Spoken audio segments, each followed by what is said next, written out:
If you would please start to find your seats, we'll be starting shortly.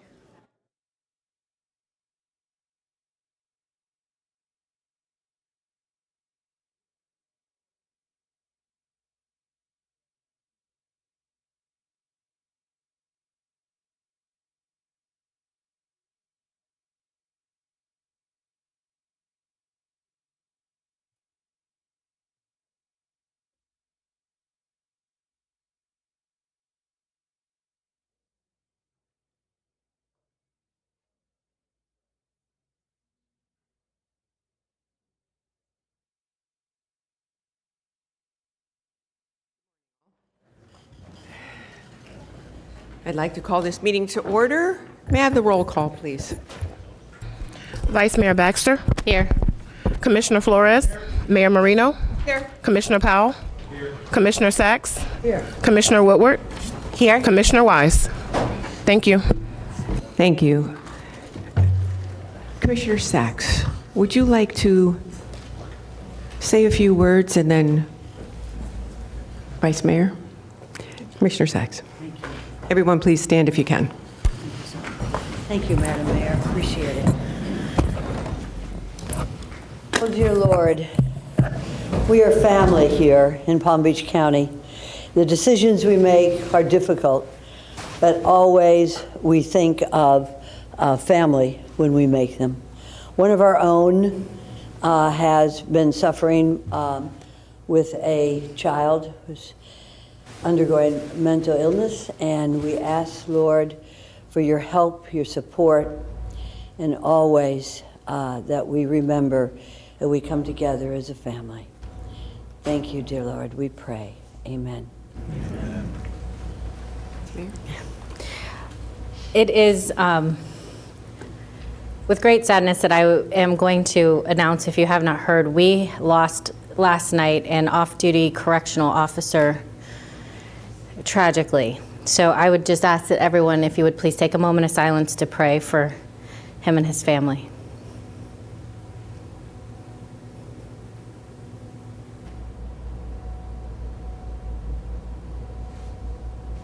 Thank you.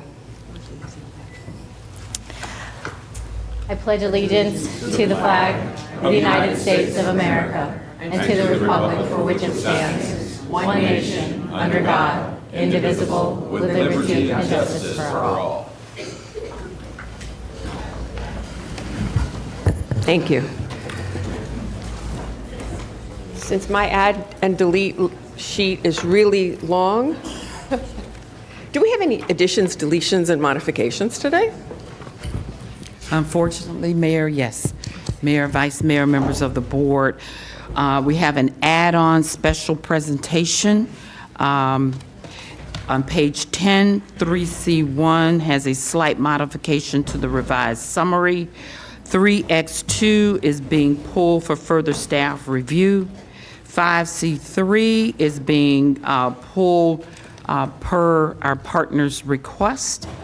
5F1 is being pulled for further staff review. And 5G1 is being pulled for further staff review.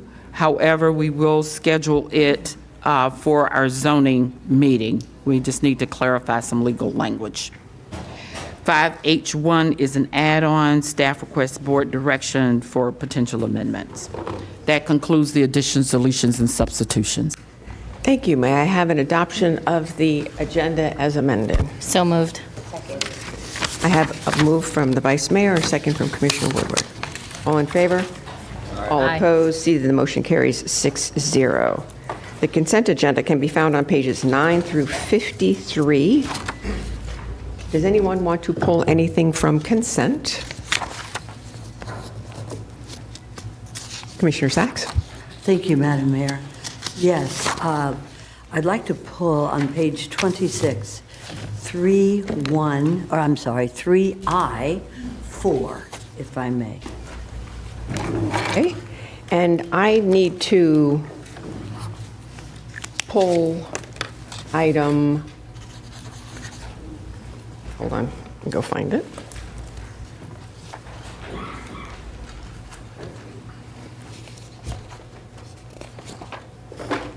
item 3CC2 because I have a conflict, and I will recuse myself during the vote on that. So we will take those two separately after we take the consent agenda. So may I have a motion to approve the consent agenda minus the two items? So moved. Vice Mayor, Commissioner Woodward, thank you. Okay.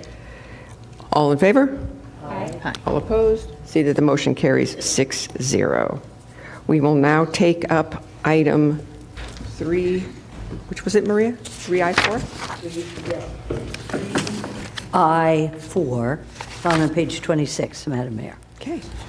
And what comments would you like to make? Well, first, I'd like to make a comment that I think that the Lord's Place does an excellent job. And I just want to be assured from county staff that the monies that go to what the Lord's Place is requesting will go for housing, roofs, and that the agreement that we have with the Lord's Place will be a commitment for housing and not just for services, transient services, or counseling, but for roofs, overheads. Good morning, Tammy. I am, okay. Good morning, Tammy Fields, Palm Beach County Assistant County Administrator. Yes, for this particular agreement, the money is definitely for roofs. In fact, we will have those units online by June of this year. Very good. I probably mispronounced roofs. The Midwestern, roofs. I think every area of the country is different. Rooms. Yeah. We're talking about roofs. Right, right. I say roofs. Yes. Roofs. But you get the idea. Absolutely. Michigan way of saying roofs. Right. And the Lord's Place has various other units that are providing housing for our homeless population in various areas of the county. They have been developed through federal funding as well as assistance through the county. And we can show you some of the pictures of the things that have been completed, but this agreement, we will have additional units online by June 25th of this year. Very good. I just wanted to be sure. And that's the difference between will and shall. And thank you, Tammy Fields, for reviewing with me the actual contract that says shall. Yes. Because money spent on building housing is money well spent. And I just wanted to make sure that commitment from you, it's on the record, and so I have no issue but approving this at this time. Thank you very much. Thank you, Madam Mayor. Would you like to make the motion? Okay, sure. I'll make the motion. This is a receive and file. To receive and file 3I4 of the consent agenda, which has now been removed on the regular agenda. Do I have a second? Mayor, I'll second it and also ask, do we have any comment cards on this item? Thank you. All in favor? Aye. Aye. All opposed? See that the motion carries 6-0. Thank you, Madam Mayor. And the reason that I asked to pull item 3CC2 was that I sit on the board of the First Tee, and that is one of the items that the sheriff is donating to, and while I have no commitment to the board financially and do not benefit in any way, shape, or form, I felt it was more prudent for me to be off of this vote. So procedurally, can I run it and just not vote, or someone else needs to run it? No, let the vice mayor run it, please. Okay. So I would like to get a motion to approve item 3C2, CC2, excuse me. Can I get a second? So we have a first by Commissioner Woodward, a second by Flores. No comment cards? All in favor, say aye. Aye. Thank you. Please pass it 5-0. Thank you very much, all. Okay. We are done with the consent agenda. We have an unusual presentation today. We normally do our presentations the first of the month, but Supervisor Link, are you in the room? Okay. Vice Mayor Baxter.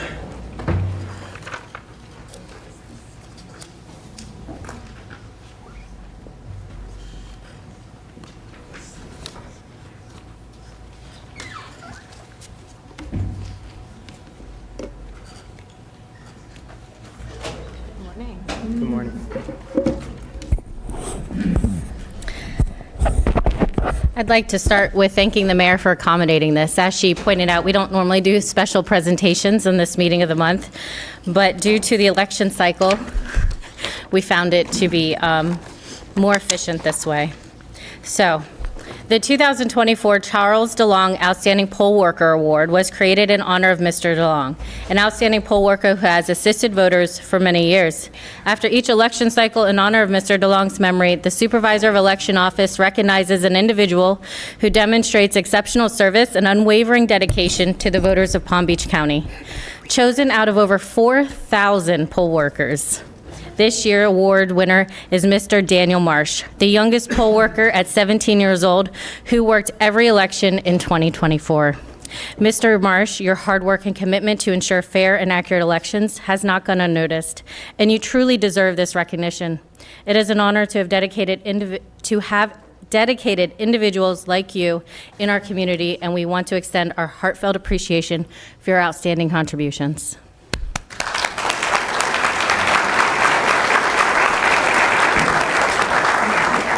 Thank you, Commissioner. Thank you, Mayor, for accommodating this. As you know, we do have an election on March 11th, so we weren't able to be here for that. Daniel, at 17, we're really hoping that this is going to encourage other young people. 67% of our poll workers today are over the age of 60. And so we really need to attract really talented young people, as Daniel here, to come in and fill in the gaps that we're going to have. And Daniel just was outstanding. His paperwork was perfect. He did all of the right things and worked for us in every election. So we are grateful for your service and look forward to having you continue. Thank you. Did you want to? Sure. Hey, everybody. I just wanted to say that it's an honor to be here as one of the youngest poll workers, if not the youngest poll worker ever in Palm Beach County. It's truly been a pleasure. I think, especially nowadays with everything going on in the world, it's really important to secure the integrity of the elections. And it's great doing something for the community, helping people, being nonpartisan regardless of what side you're on. Just being able to help people, younger people, older people, people with disabilities, people that need help. It feels great, and it's something I want to continue to keep doing. And I'm going to continue to be a poll worker, and it feels great. I want to thank Wendy as well. Her staff is incredible, and they make me feel super welcome, and honored to be here. Thank you, everybody.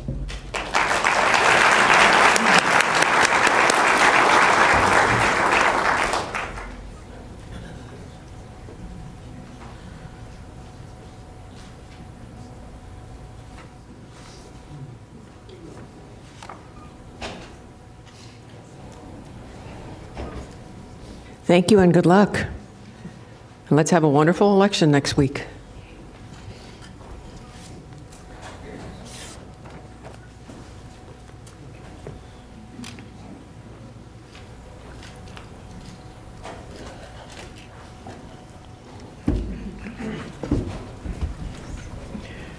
All righty, we are going to open the public hearing. May I have a motion to receive and file?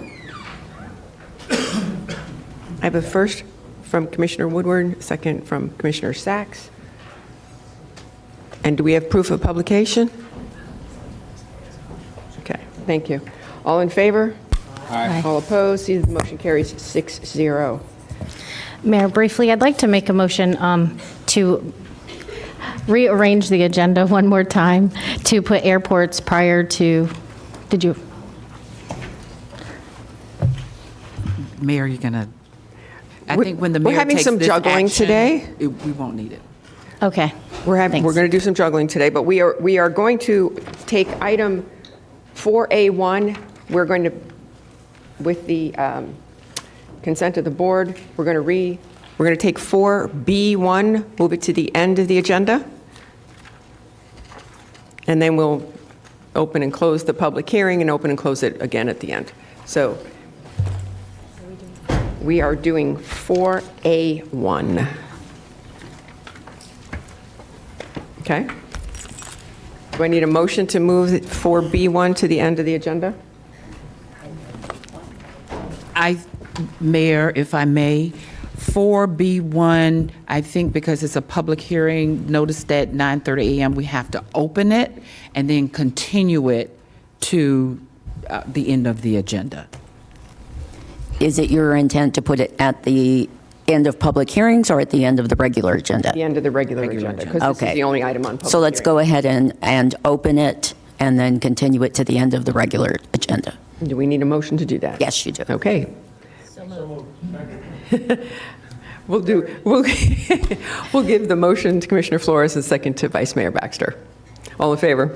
Aye. All opposed? See, the motion carries 6-0. Okay, so we will now hear item 4A1. Do we have any cards on 4A1? We have. Would staff like, does the board need a presentation? I don't see any heads saying yes. So we will ask for our public comment cards. We have Sylvia Winkles and Alexandria Larson.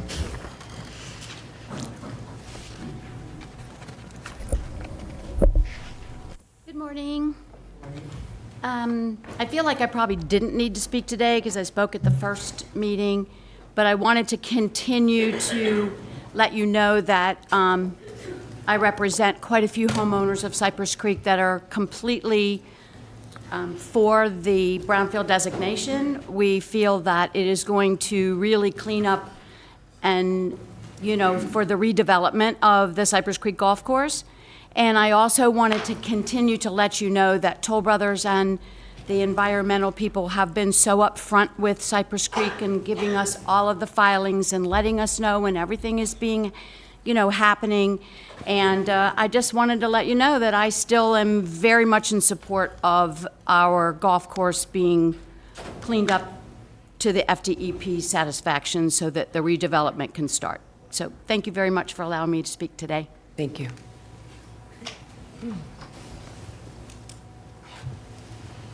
Ms. Larson. How are you? I'm only concerned because there's too many properties in Palm Beach County that are testing positive for unusual constituents. What else can you call arsenic? I don't know, but I do. Hopefully they will clean it up. Toll Brothers is known as a decent builder. They do keep their word in most instances. I've watched them in different counties and what they do, but I am that arsenic and remediating, and I don't ever want to see you change your supermajority votes or any of your stuff, your timing on things. I think that's good for the public. It should be at 5 o'clock. It should be at 9:30 if that's the way the rules were written. We shouldn't have to do any waivers. That's the only thing there's a couple of little things with this particular item. And I hope the hell they do clean up the arsenic. I hope the county checks up on this to make sure that it is cleaned up, because for some reason, we want to tear down all our golf courses and build houses. So this is something that's going to be a problem ongoing forever because they put down constituents. I'm trying to be nice about the word, but thank you. Thank you. Okay, so we have, Mayor, I'll make the motion to approve 4A1. perfect. May I have a second? And I have a second from Commissioner Flores. All in favor? Aye. All opposed? See that the motion carries 6-0. So now we are going to continue, 5A1. I'm sorry, 5A1.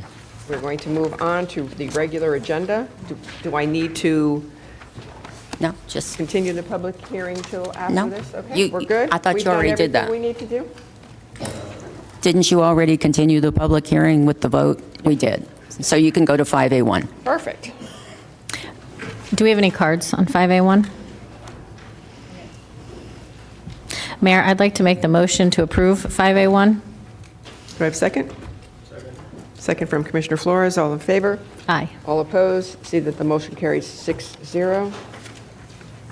We now move on to item 5B1.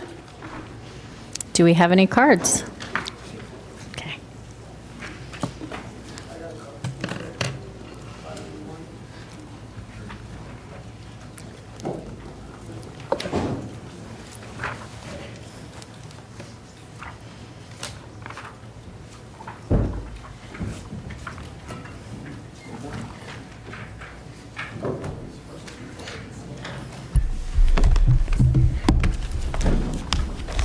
Good morning.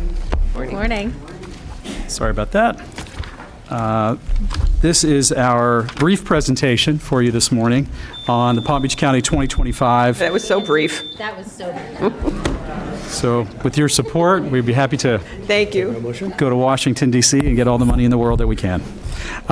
So very quickly, we're going to roll through a brief PowerPoint that we have for you on the adoption of our proposed 2025 federal legislative agenda, and I'll ask Ed to start the presentation for us.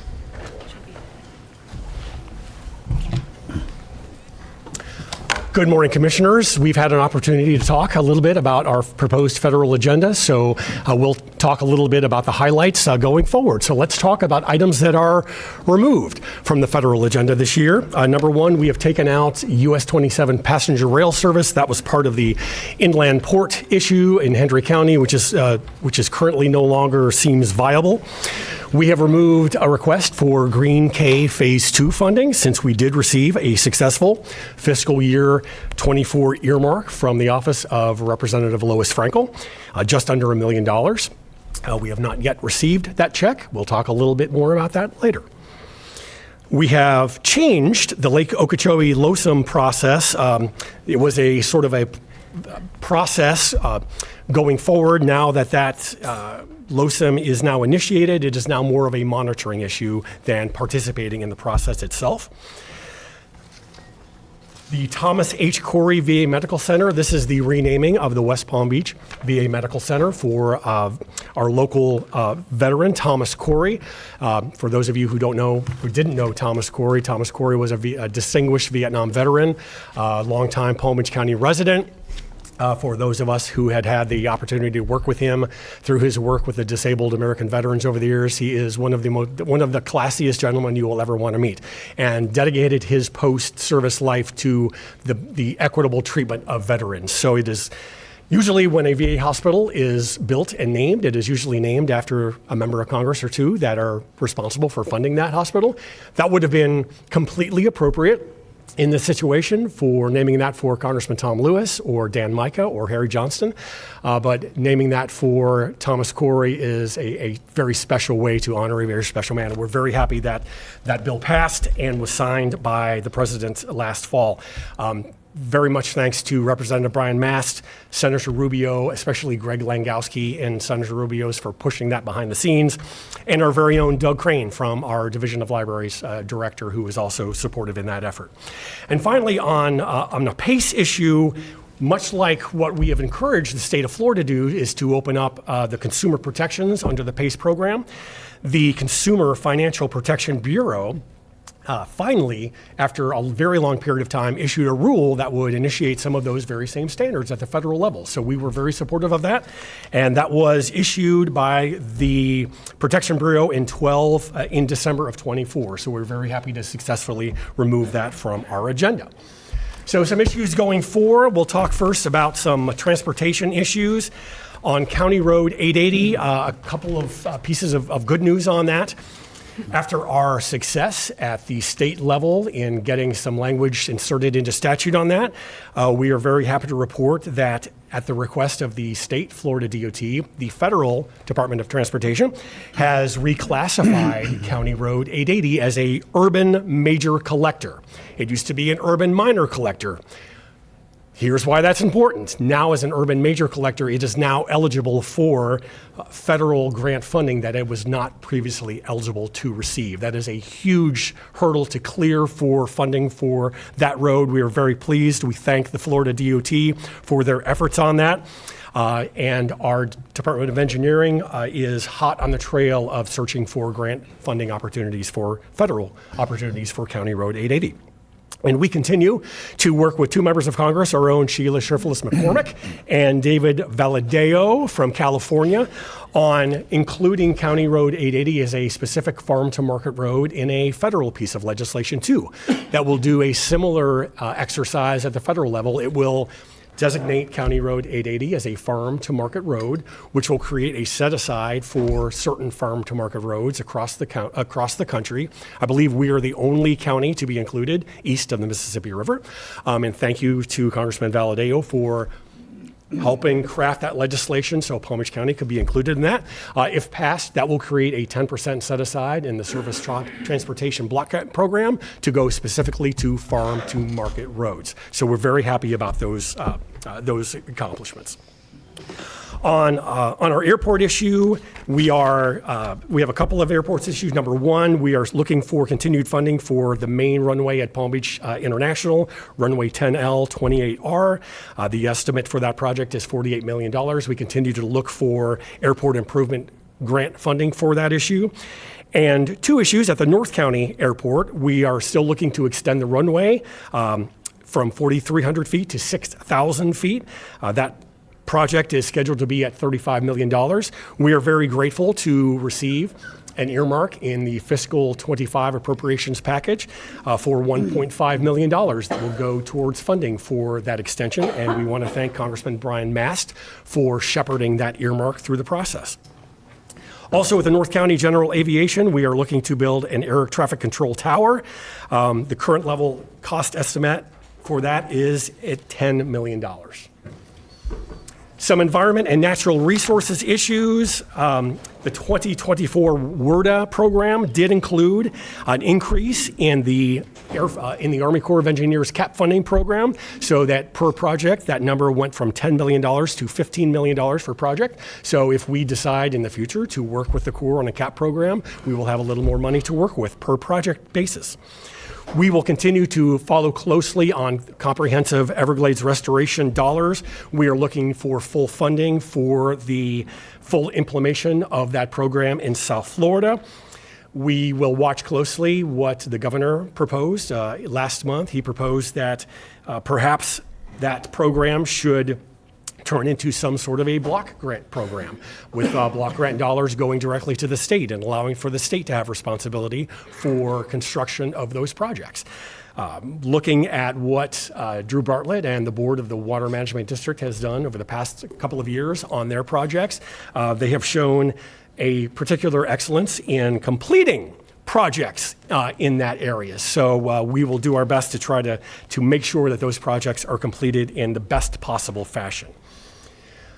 The Environmental Protection Agency has proposed a rule on waste-to-energy facilities. That rule would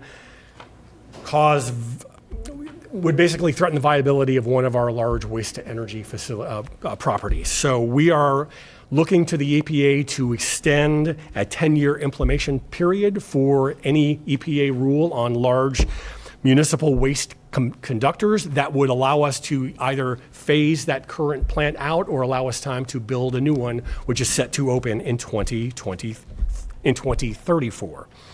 And finally, on offshore drilling, there's a proposal always in our agenda that we oppose offshore drilling.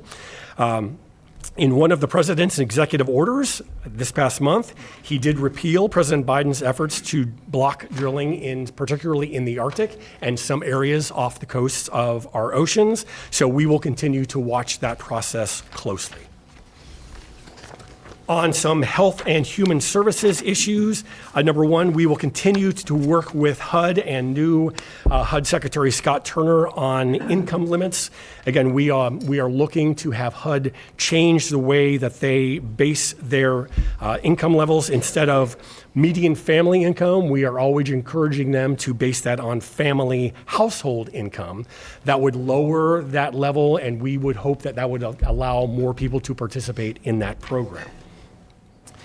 We're looking under fair housing programs to increase the amount of the Fair Housing Initiatives program to $125 million, and for the Fair Housing Assistance program to $36.6 million. That would help us handle fair housing cases filed under state and local laws. On Ryan White AIDS funding, so we continue to work on the issue of money following the patient. If a patient comes to Florida from New York, we are obligated to care for that patient, which we do. Unfortunately, the CDC has a 2-year at least backlog on finding that patient and reimbursing for those local expenditures.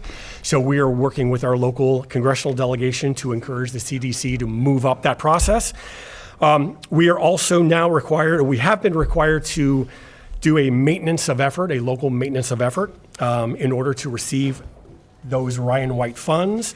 That local maintenance of effort in Palm Beach County's particular instance has been accumulated by how the Palm Beach County Sheriff services patients in the jail.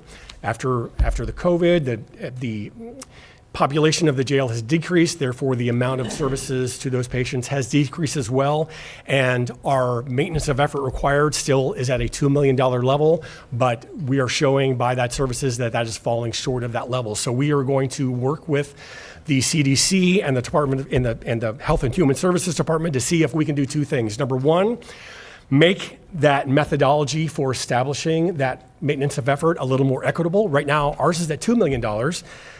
Orange County is at $500,000. Broward is at $1.6 million. Clearly, there is a problem in the methodology of establishing that maintenance of effort. We're going to work towards that. If we can't solve that methodology, we would like to work towards just removing that maintenance of effort altogether. We'll go back one moment for homeless veteran housing at the Veterans Administration at the West Palm Beach VA. There may very well be some land available that is currently unused that might be suitable for the use for homeless housing on site at that VA Medical Center. We will work with our delegation and the Department of Veteran Affairs to explore the possibility of putting that land in use for homeless veteran housing. And Commissioner Sachs, we thank you for that suggestion. And finally, the Farm Bill reauthorization. The Farm Bill is set to expire September 30th. So with that comes the SNAP program and the TEFPAF program, which is the Emergency Food Assistance Program. We need to work with our delegation members and Congress to make sure that that program is fully funded to take care of all the people who rely specifically on those programs. So as we look at where we are on a request from last year from a funding perspective for FY 2025, Congress right now is still having discussions and negotiations on reconciliation of the budget for FY 25, but sitting in the House budget, awaiting approval, are these appropriations that you see in front of you. Usually if one of our members of Congress gives us one slot for an appropriation, that's pretty big. 2 is really good. 3 is pretty incredible. So thank you to Congressman Mast for really diving in there on 3 of our important requests, both at the North County Airport, the Lake Worth Lagoon, and Peanut Island for that funding. Congresswoman Frankel for putting $2 million in the budget for Palm Beach Lakes Boulevard Bridge redevelopment and rebuild. And then some housing dollars for us as well at $850,000. And then Congressman Moskowitz, who's included $850,000 for the Burt Aronson South County Park improvements. We should know more about those dollars sometime in March or April of this year, and we'll probably have a good idea as we head up there for NACO as we have some of our meetings with our members of Congress on the 2025. But then moving forward to FY 2026, these are some of the potential community project funding requests that we have put together. We will probably be coming back to you once that process opens up, because that has not opened up yet, with some more specifics on the actual dollar amounts for these. But as you can see, Peanut Island, we're going to look for continuation funding, County Road 880 and the Farm to Market Road, the George Bush Boulevard Bridge, 2 different housing projects on housing conversion and workforce affordable housing, our Restore Reentry program in the Glades, and then some funding for our West Atlantic Park improvements. So a couple of issues that have happened over the past couple of weeks. Number one was a initial halt in federal funding for grants under executive order. So currently, a federal judge has ruled against that freeze. All recipients, including recipients in the county, did receive a notice from the court last week that basically tells local agencies and local nonprofits that federal agencies cannot freeze, impede, block, cancel, or terminate any awards or obligations on the basis of the OMB memo, which was largely rescinded, or on the basis of the president's executive orders, which have not been rescinded. So if a local government entity or a nonprofit entity is already in contract with them, then they would not be able to block funding. However, if that contract or that agreement does have a procedural issue that does allow a pause, then that money can be paused under that single agreement. But as a blanket pause, that has been halted by the courts currently. A few key words that caught everyone's attention from the executive orders are clearly some targets for the administration. Those key words are diversity, equity, and inclusion, and in another executive order, environmental justice programs.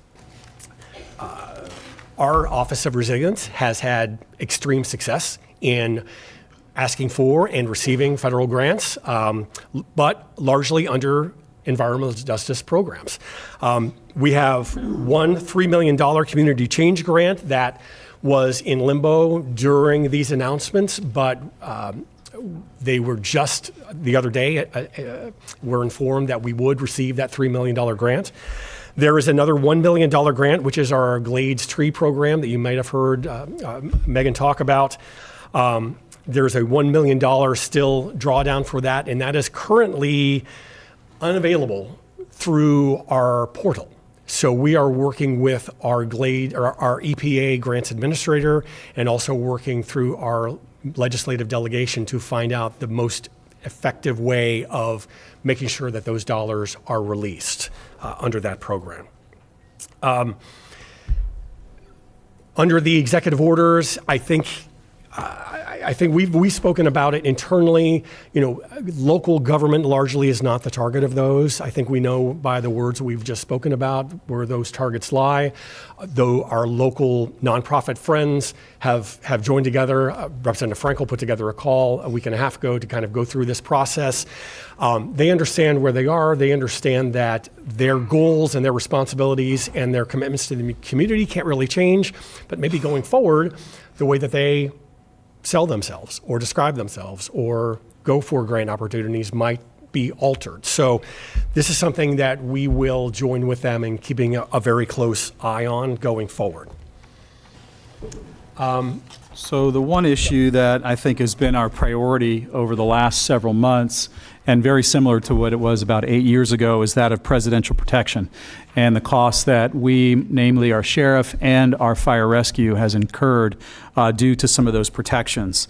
As you recall, about 8 years ago when we had the situation, we did two things. One, we worked through the Department of Justice to get the initial allocation, $1 million grant to cover some of that early front-end security, and then we created its first ever program in the nation where local governments were reimbursed for that, and that was in the Presidential Residence Protection Program. That was a program created through FEMA. And we worked, Palm Beach County and New York City worked together to create that program that allowed for those reimbursements. We got that funded at about $42 million a year during the 4 years of President Trump's initial term. We are continuing to look at funding that program, because what happened when President Biden came in, those dollars for that program gradually got less and less that Congress budgeted to almost close to zero in that program. So one, looking at bringing that number up. Two, looking at a reconciliation in just a straight funding mechanism, potentially through the Secret Service, that we could get those funds, or through some other mechanism. We have about 2 or 3 different paths and options that we're working on to get that funded today, and I want to thank the sheriff and our congressional delegation, and particularly Senator Scott for stepping up and working with us, since Senator Rubio was with us when we created that program initially. But the costs we're looking to be reimbursed are those local security costs that our sheriff, our local law enforcement, and our fire rescue is incurring, some of the issues at PBIA regarding potential construction delays, Air Force One parking, flight path changes, our Lantana Airport, and some of the temporary flight restrictions and business losses that we have there, as well as monitoring some of the traffic and bridge opening schedules and working through those. So we feel like we'll have some success with this, but again, we'll know a little bit more information in the coming weeks and months on this particular reimbursement. And just a few things to watch for in 2025 going forward. We talked briefly about our fiscal year 24 earmarks. So that was $2.25 million from Congresswoman McCormick for workforce affordable housing. She came here earlier and presented us with a big check. Unfortunately, that check was not cashable at the time. Representative Lois Frankel did get us just under $1 million earmarked for Green K Phase 2 funding. And Congressman Moskowitz got us just over $1 million for bus shelters. Those earmarks were passed. They were passed by appropriations. They are set into law. We have not yet received funding for any of those. So that is something we are keeping an eye on. They do not technically fall under any of the key words that we spoke about going forward, but we do expect to receive those dollars, but it is a concern at this point in time. Todd showed you the 25 earmarks from Congressman Mast, Frankel, McCormick, and Moskowitz. So the concurrent resolution that the government is currently operating on, federal government, expires on March 14th. So they have until basically that time to either figure out their appropriations bills or pass another continuing resolution. Those 25 earmarks will be part of that either continuing resolution or appropriation bill process. Since they are this far and the House did vote to keep them in, I would find it personally hard to believe that the House would give up those earmarks, but we will have to see going forward. We talked about some of the earmarks for fiscal year 26 that we are interested in. We do not yet know whether the House and Senate will go forward with accepting earmarks for fiscal year 26. The Appropriations Chair, Tom Cole, in the House seems to be a supporter of earmarks, but it has not yet been made a decision. So that is something we were going to have to work on. The National Flood Insurance Program also will expire at the end of this concurrent resolution in March. So we will be looking for an extension of that. That is still a very tricky item within the House and Senate. The Farm Bill, as I said, is extended through September 30th of this year. Both the House and the Senate will, under Republican control, will change the way that they look at the Farm Bill and how they look at SNAP and TFAP funding going forward there. And just to mention about the House majority going forward, it is narrow to say the least. So currently we have 2 Congress members who have resigned, so there are 2 open seats, and they're both Florida members. One is Matt Gaetz, and the other is Mike Waltz. So currently there is a 217 to 215 Republican majority in the House. At some point, Congresswoman Elise Stefanik will be moved from the House to be the representative to the United Nations. So that will create another opening. So that will bring the House majority from 217 to 215. So that basically means that one House member can stop anything going forward for a 2-month period until both the seats for Congressman Waltz and Congressman Gaetz are filled on April 1st. So if you think your job is difficult, you should call the Speaker of the House, because his job is going to be very difficult balancing everything and getting us through to a continuing resolution without having a government shutdown in between. So those are things that we will be looking forward to and working with our local congressional delegation with. Thank you, Madam Mayor. Concludes our presentation. Thank you. I see no lights on. Commissioner Powell. Thank you, Madam Mayor. Mr. Chase, you indicated earlier with regard to the EPA proposed rule that would have an impact on one of our waste-to-energy facilities. Can you elaborate on what that rule would be if it were to move forward? And we know we're asking for 10 years, and we have 2 waste-to-energy facilities, but one would be coming offline. What is that rule that would be proposed by the EPA that would impact us? So, Commissioner, a portion of that rule updates, please, I'm going to speak EPA for a minute, so bear with me. So part of that rule would update the standards of performance for emission guidelines for existing sources. And one of those existing sources is large municipal waste combustors. That would threaten the viability of those with basically what we see as unreasonable monitoring requirements. Monitoring requirements that would reduce mandatory levels of output to levels that facility just is not able to do. So we are asking for the EPA to work with us to extend the time of implementation of that rule to allow us to take care of that facility in time to build a new one that would be under those rules. Thank you. That's it? That's it. Okay, Commissioner Flores. Thank you, Mayor. I just want to, I know you and I have talked about this, the Lantana Airport, but I want to make sure that we continue to prioritize the businesses that are there, since every time the president is in town, that airport pretty much shuts down, and there's a lot of businesses that are being impacted. So I know that we worked with the government before to get them some relief. I want to make sure that we continue to prioritize that, since there are so many businesses that are being impacted. And the president likes to come here during the wintertime. So we want to make sure that those businesses are protected. So that's something that's a priority to me and our residents in District 3. And then the other question that I had for you guys, have we done a study of the potential impact if some of these executive orders or pauses or stops on funding? Do we have any projections so far of what it could potentially do to the grants we receive? So, Commissioner, we receive more than $300 million in this fiscal year from under federal grants.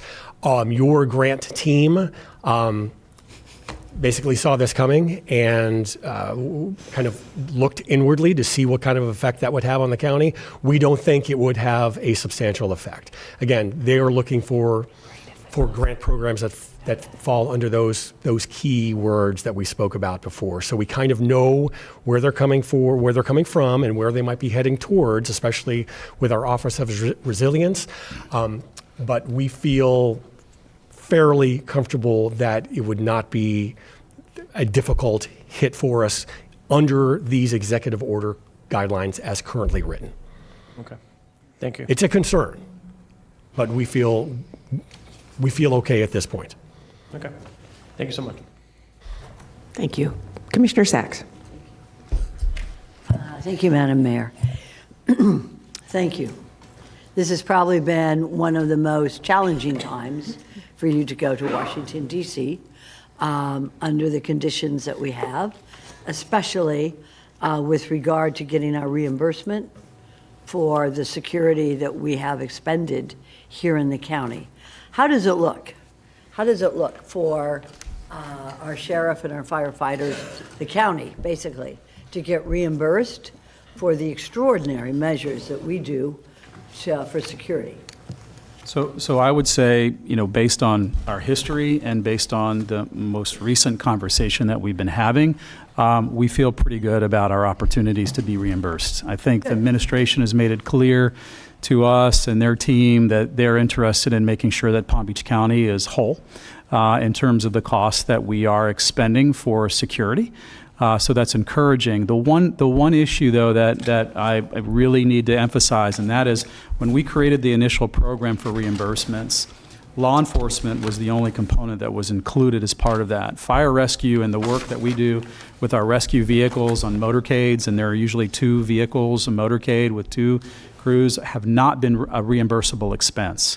And so we've been working very closely with our congressional delegation to make sure that as they reauthorize some of those dollars in the program going forward, that they include in there some of those fire rescue expenses that we have not gotten reimbursements for. So that's going to be a real focus in trying to tweak the pieces of whatever the program is to make sure that we can get that reimbursement going forward. Now, granted, the lion's share of the dollars are law enforcement dollars that we have. I mean, that's the overwhelming amount of that. But it's not inconsequential what we spend in fire rescue services for that. Well, I appreciate your efforts on this. We certainly don't want to pull back on any security issues that we may have and in terms of what's necessary. If we get, no, let me put it this way.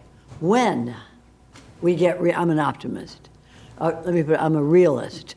When we get reimbursed, do we get reimbursed this fiscal year, or do we have to wait until 2026? So that is the question. And what I can tell you, under the FEMA program that exists today for the reimbursement, we were reimbursed basically a year after the services that we provided. So towards the end of the year is when we would submit to FEMA all of our accountings for services provided and then reimbursed for those services. Depending on the structure and how they want to do this initially, whether they look to Secret Service to maybe do some direct contracting, because keep in mind, Secret Service is who asked us in the county and the sheriff to do the extraordinary protections that we've been doing since near July. So we've been working pretty closely with the agency and others to see if that's an option, similar to what we did with DOJ on the front end of 8 years ago. But again, that's still, I think, open. You'll let us know if people need to lobby themselves, through their means to get to our reimbursement. In addition to what we are asking for reimbursement for county expenses, will we also, or will there be included city expenses from, say, the city of Palm Beach or or roads? Was that also included in our request for reimbursement? Yes, ma'am. We have been coordinating with both the sheriff, fire rescue, the town of Palm Beach, and those are really the three entities that have incurred the expenditures for this protective efforts. So all of those dollars have been forwarded up to Washington, D.C. for consideration, and our airports. Okay, very good. $850,000 you mentioned up here from Congresswoman Frankel for the homeless. Not housing, but for the homeless. Which department in the county will receive that money? That, I believe, will go to community services. Okay. That was a request from that department. Okay. And will we get a report once that money comes in? Mm-hmm. I appreciate it. Yeah. Thank you. And again, I share with my colleague Flores with regard to these federal grants being paused. We need to be, if we get money in from the feds, let's spend it, Let's do something with it. I don't want to sit on it. Whatever we can do to expedite, because that's our money up there. We pay in federal taxes, and we certainly would like to, we need it.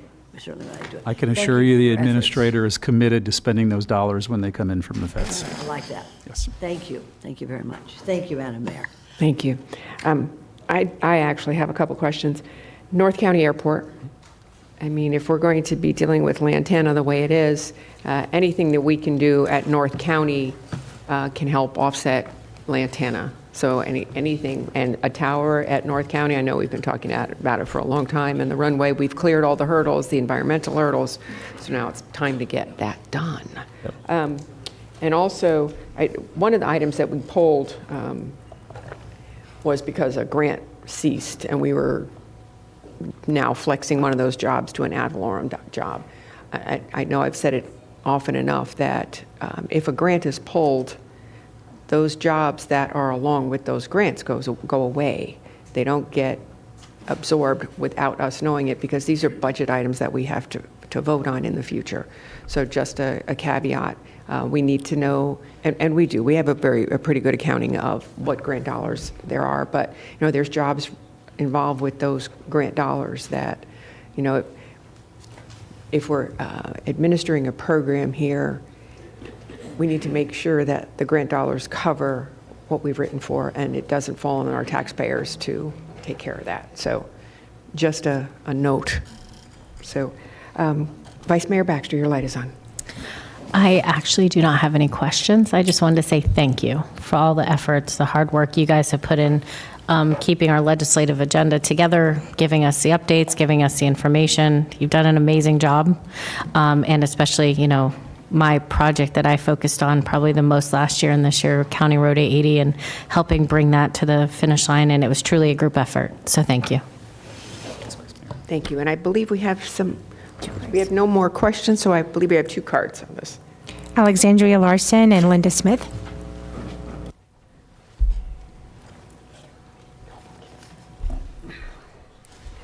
It's gotten to the point, Commissioners, when I read the agenda, I die inside. When I saw it in red, the EPA, I think it was 149 pages. I can't remember. I don't care. It was a lot on the legislative, and I promised some people I wouldn't talk about the legislative stuff. But when we're fighting the EPA to make rules better, to have cleaner air and cleaner water and cleaner this and cleaner that, that's pretty bad. And it was in red, Commissioners. I guess they put it in red so you could find it. You know, it was really easy to find. It was shocking to me. I'm scrolling through the pages, and I just see red, but I didn't read it right away. But it was the EPA. It was shocking.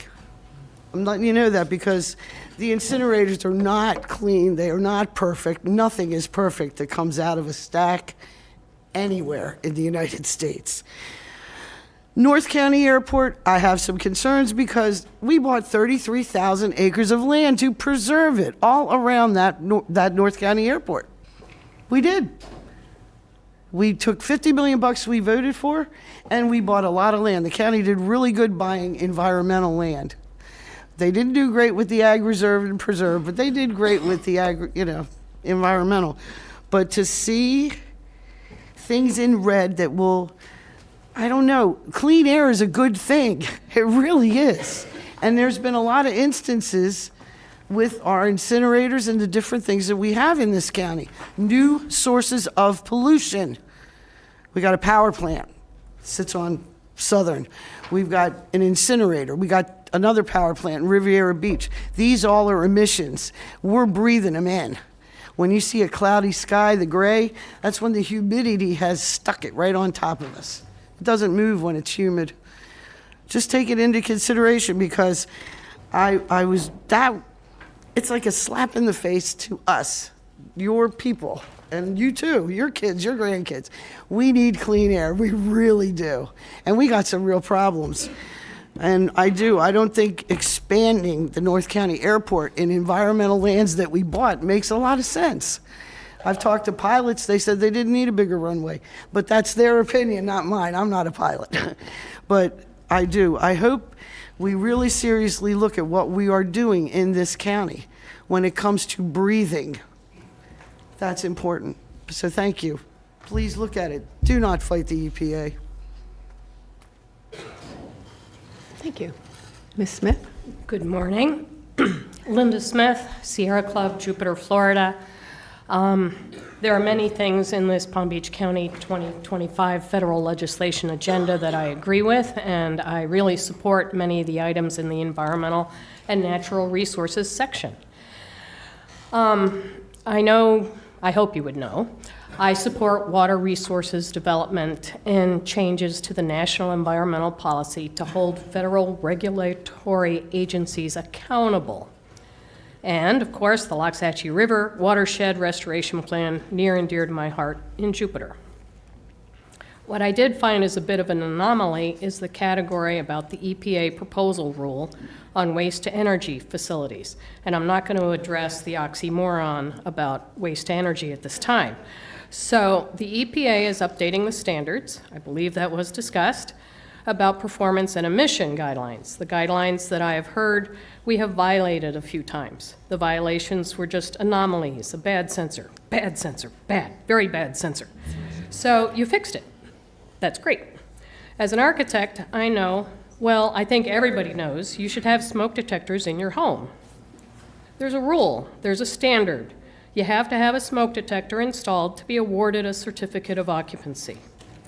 Once the homeowner moves in, it's up to them to maintain them. Get the ladder out, get a new battery, maybe replace it. But if the owner wants to ignore the beeping telling them to replace the battery, it's okay. They're only putting their family at risk. I think what you're asking here is for the legislature to not hold you accountable for the poisoning of Palm Beach County family for 10 years. It's too hard. I don't have the ladder. I know I'm oversimplifying, but we went to the moon when some people said it couldn't be done. And currently, the existing monitoring requirements are not 24/7. Would you really want your smoke detector at home to only work on Tuesdays and Thursdays? And the implementation period ends when the new state-of-the-art facility can be built. Does that mean that Ref 2 will be shut down in 2034? Or is that just how long it's going to take you to fix the monitoring and they'll be okay? Please don't put this in the Environment and Natural Resources category. I don't think it belongs in the Health and Human Services category. I think maybe you need to consider a new category. Thank you.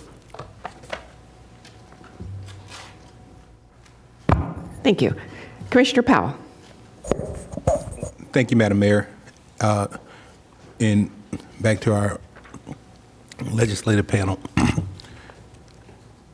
With regard to the EPA, the alternative would be the expansion of our landfills if we were to take the waste energy facility out of use, if it were to go out of use right now, which would, and I know there's a life to the landfill for a level of service, but when we expand the landfill, can you explain, and maybe not go into so much detail, the idea of methane gas and the cost to climate change that it produces, and what we'd be looking at if that were the case?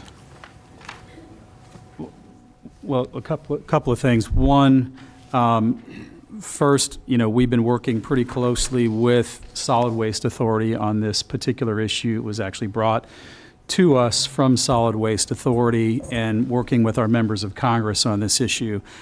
You might recall, it's not easy siting a landfill, a new landfill, and that's very, very, very difficult to do.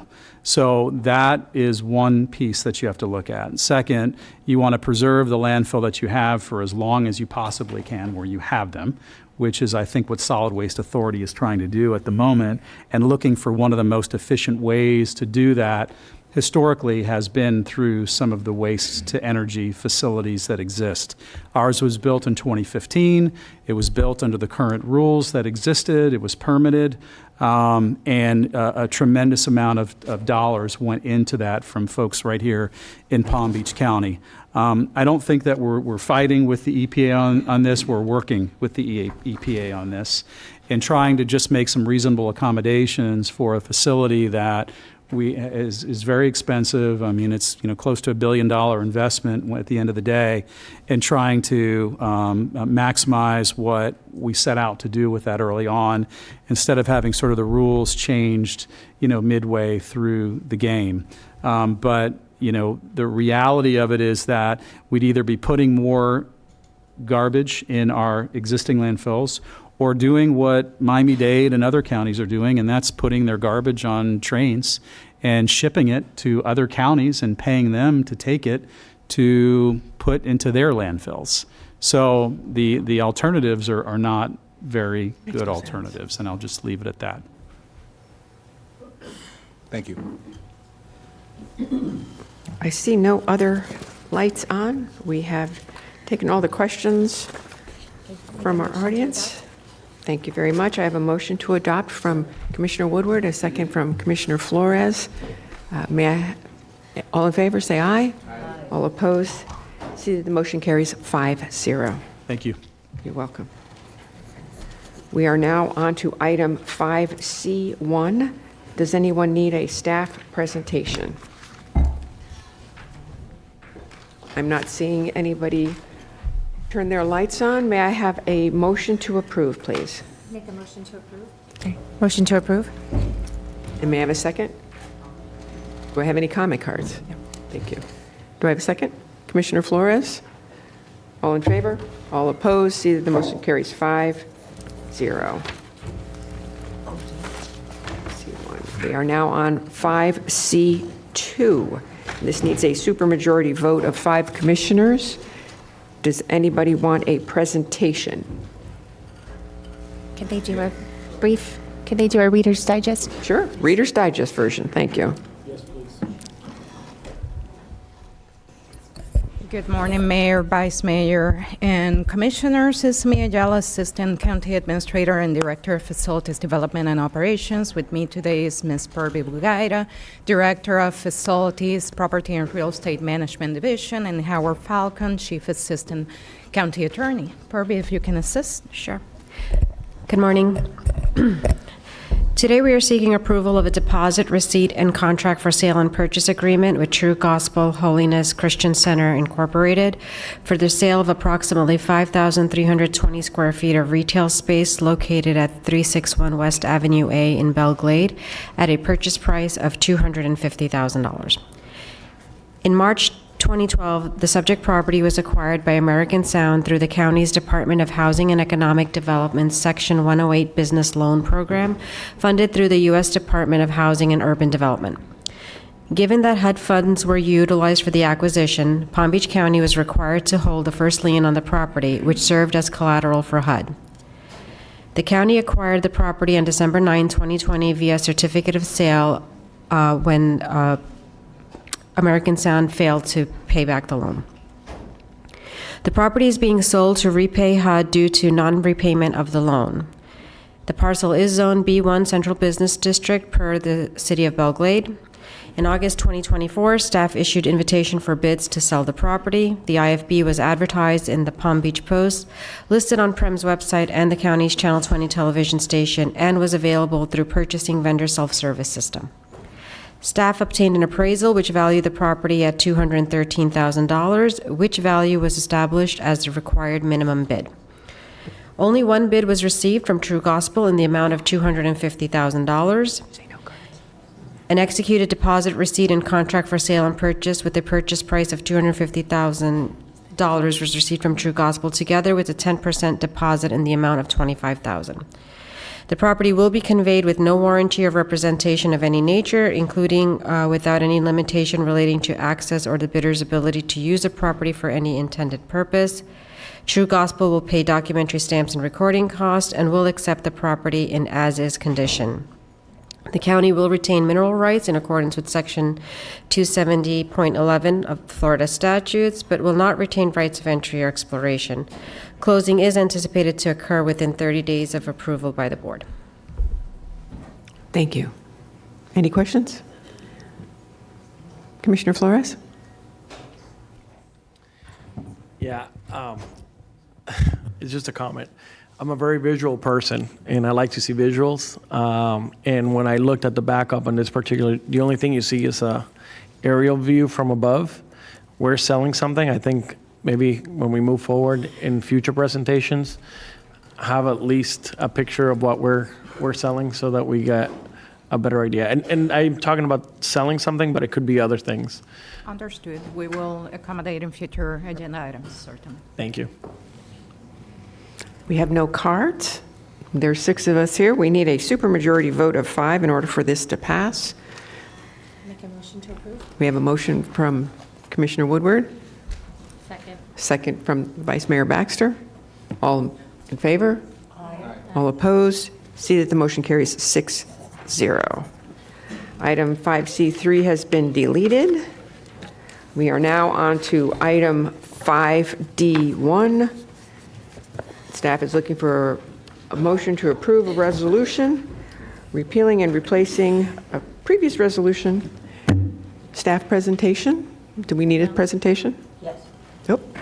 Okay, Commissioner Sachs says yes. Oh. Do you have any cards on it?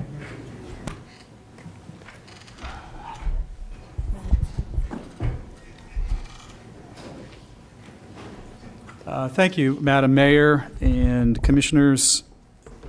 This is an agenda item for Cooperative Extension Services. Our Director of Cooperative Extension, Ron Rice, is with me, as well as Annie Helfand from our County Attorney's Office.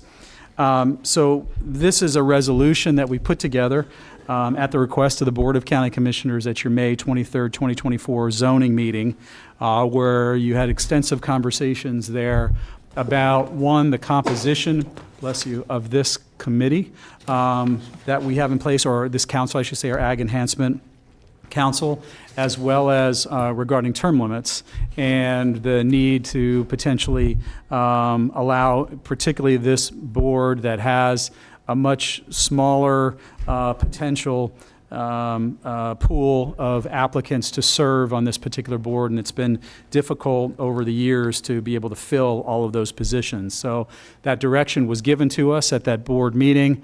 We took it then to the Ag Enhancement Council, worked very closely with the County Attorney's Office. What's before you today is 2 new seats that will be going onto that Ag Enhancement Council, one dealing with a small farmer, those being farmers that farm under 50 acres, as well as having a representative from the agritourism industry, and then also the term limit component of that moving forward. So that is what we brought to you today after the Ag Enhancement Council voted unanimously to support those changes and recommended those changes to the Board of County Commissioners. So that is our brief presentation to you on that. We'll answer any questions that you might have. Commissioner Sachs. Thank you for pulling it for the discussion. I think you're doing a wonderful job. I think it's very important that we maintain a strong agricultural area. And, you know, Palm Beach County is second largest agricultural county in the state. Some say we're the first. But either way, this is important, and I appreciate all that you do. Thank you very much. Thank you. You're welcome. I have an odd question. Number 10, where it says compliance with Palm Beach County Code of Ethics in the brief. Is there any element that members must be in good standing with Palm Beach County, such as no code cases or open litigation in Palm Beach County? And you know what, this would be across the board for any committee, not just this one. But we've never really talked about it, and I think it's a topic worth discussing. I am not aware of anything in our code of ethics that says that you can't participate on a committee or be appointed because you have a pending code case or a pending litigation against the county. Okay.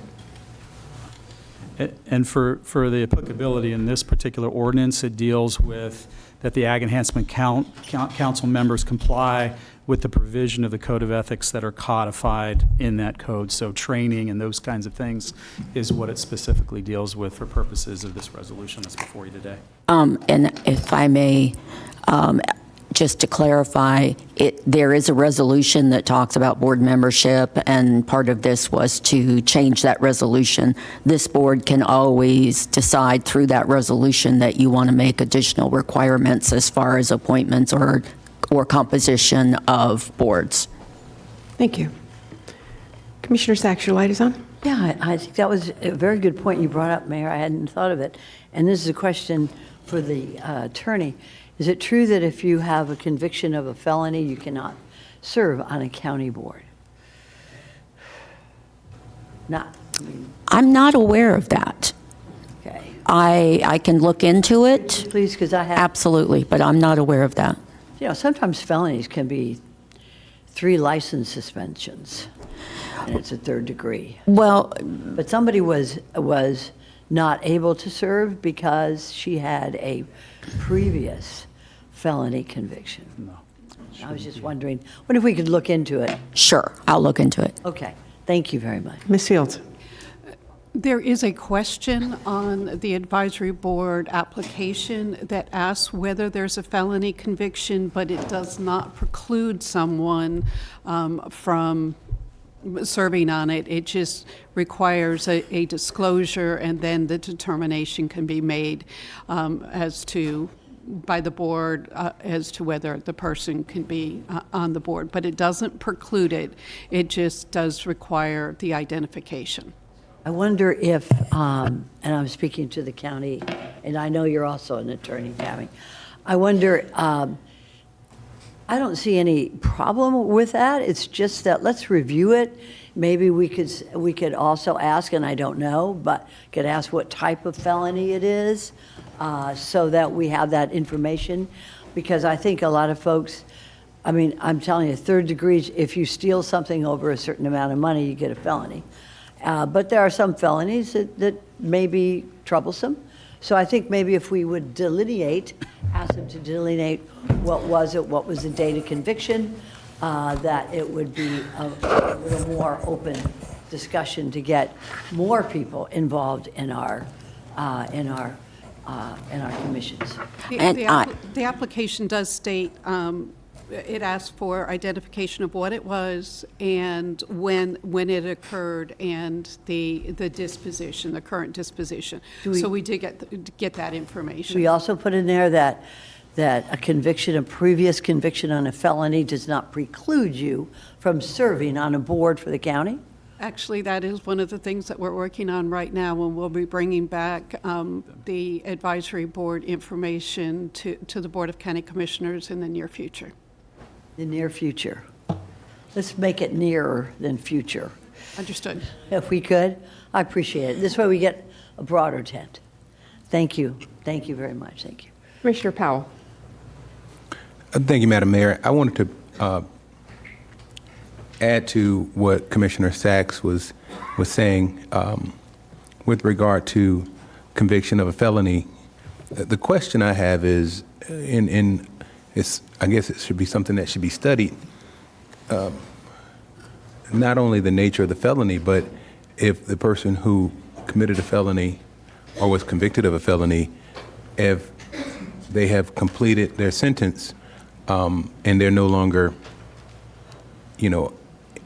facing any terms of incarceration, if they're not on probation, how do we treat those people who have? I mean, if we're going to look at the nature of the conviction, are we going to permanently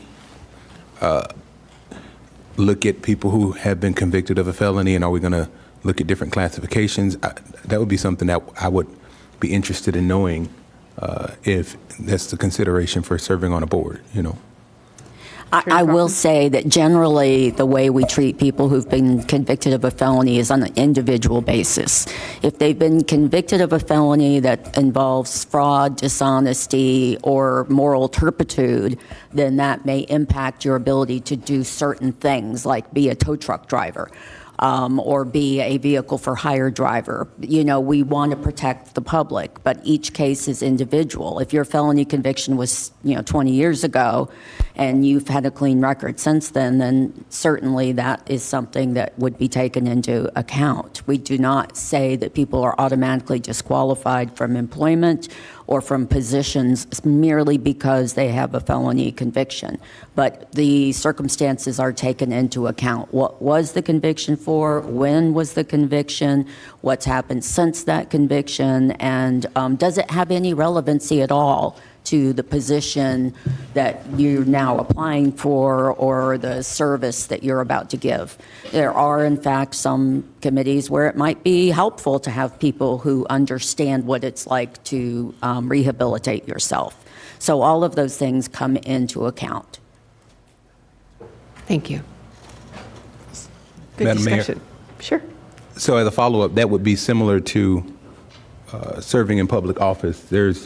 We all have the ability to serve in public office even if we have been convicted of a felony, unless it's certain felonies, including things like honest services fraud, or if it had something to do with the office that we served in. So we would look at it similarly, correct? Exactly. Okay, just for my edification. Yes, Thank you. that is exactly right. And, obviously, if you're asking to be employed in a department where you're dealing with seniors and you had a felony last year where you beat a senior up, then that's going to be relevant to our consideration. But if it was something that happened when you were a juvenile or that happened a long time ago and it had nothing to do with violence, then that's going to be taken into consideration, and it's not going to preclude you. Everybody basically has a history, and the question is whether that history is relevant now to what you're asking for or applying for. Well, it's about redemption, so. All right, there's no more lights on, and so I would need a motion. Mayor, I'd like to make the motion to approve 5D1. I have a first from Vice Mayor, second from Commissioner Woodward. All in favor? Aye. All opposed? See that the motion carries 7-0, and let the record reflect that Commissioner Weiss has joined us. Thank you.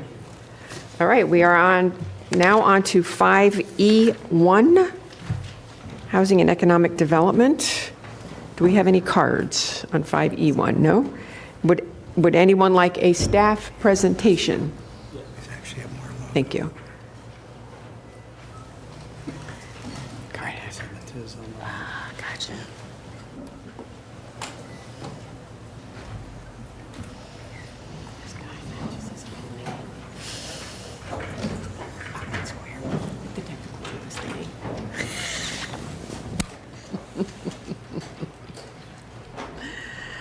Good morning.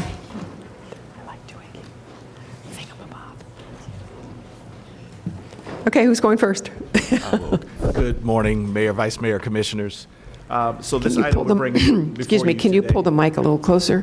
Absolutely. Thank you. This item that we're bringing before you today is a request to add CDBG dollars to the Philip D. Lewis Center.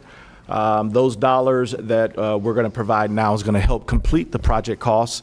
We've provided some CDBG in the past in 2024.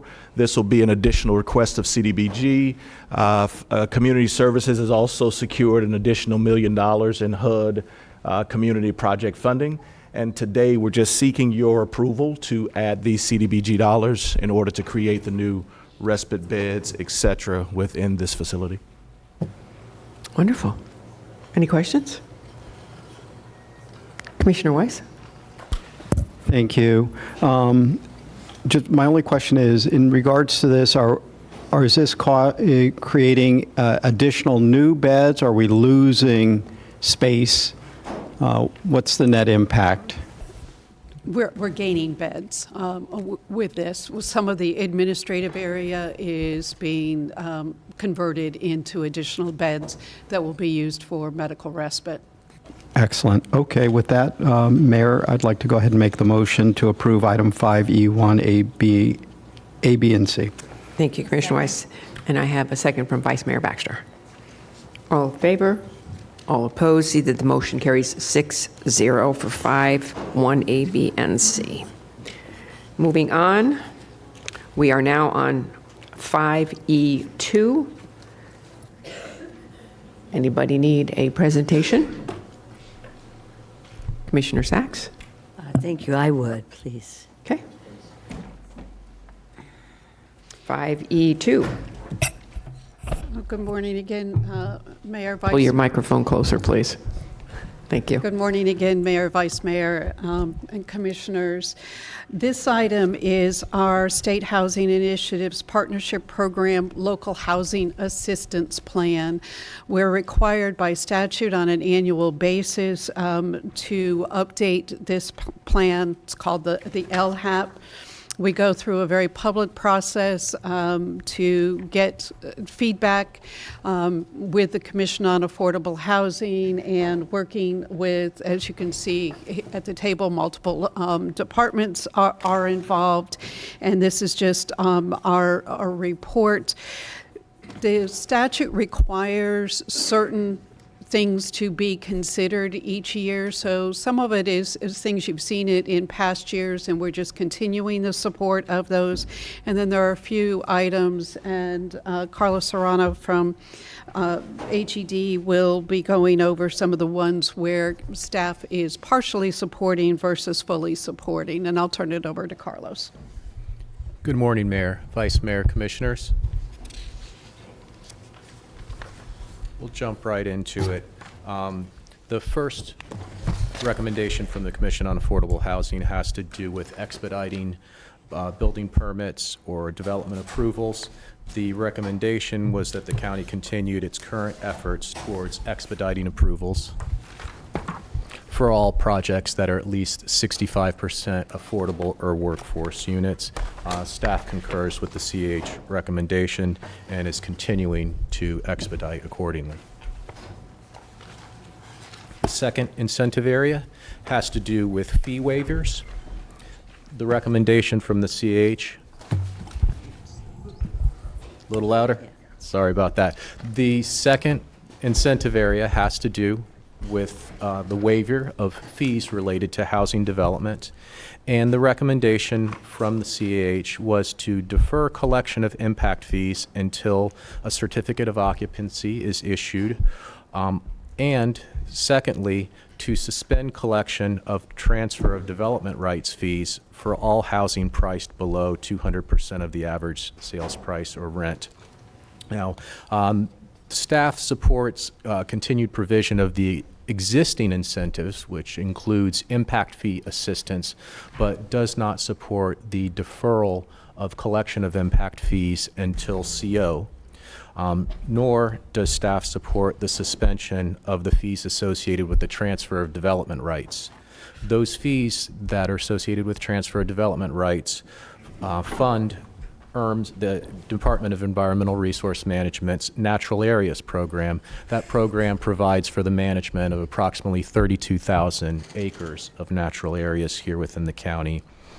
Those transfer of development right fees for income restricted, either affordable or workforce units, are already reduced to no more than a few $100s for those affordable or workforce units. The third incentive area was for the allowance of flexible densities for affordable housing. And we're going to cover this incentive on a recommendation that comes at the end of the sequence. The fourth was in the area of the reservation of infrastructure capacity. The county currently provides some allowances with traffic performance standards, roadway level of service for affordable and workforce development, and the recommendation from the advisory board was that the county continue to provide these allowances. The fifth incentive area had to do with affordable accessory residential units, or as they're referred to locally, ADUs, accessory dwelling units. The recommendation from the CEH was to allow for greater opportunity for the development of ADUs in residential areas, including removing the current requirement for an electrical feed from the main home. Current requirements say that electrical service to the ADU must come through the meter on the main home. The recommendation is to remove that and allow for separate metering. Additionally, the CH recommended that ADUs do not count ADUs as a separate housing unit when doing density calculations. Staff partially supports the recommendation and recently amended code to incorporate some of the prior recommendations from the CAH. However, staff does not support the separate electrical metering, nor the exclusion of the ADU from density calculations.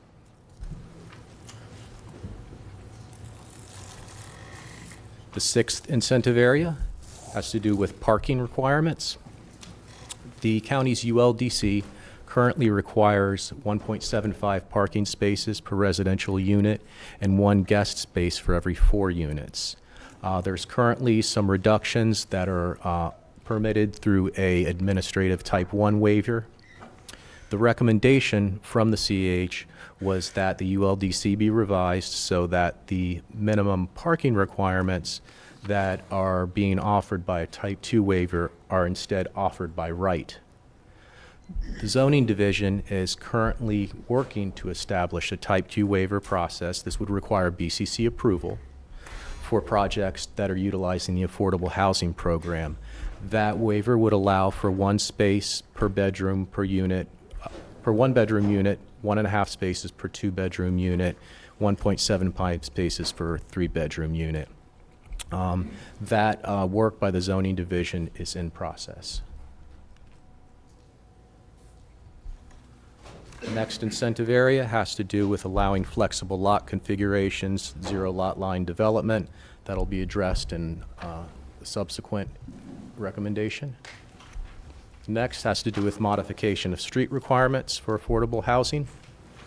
The county currently offers some flexibility here, and the recommendation from the advisory board was to continue providing the existing flexibilities.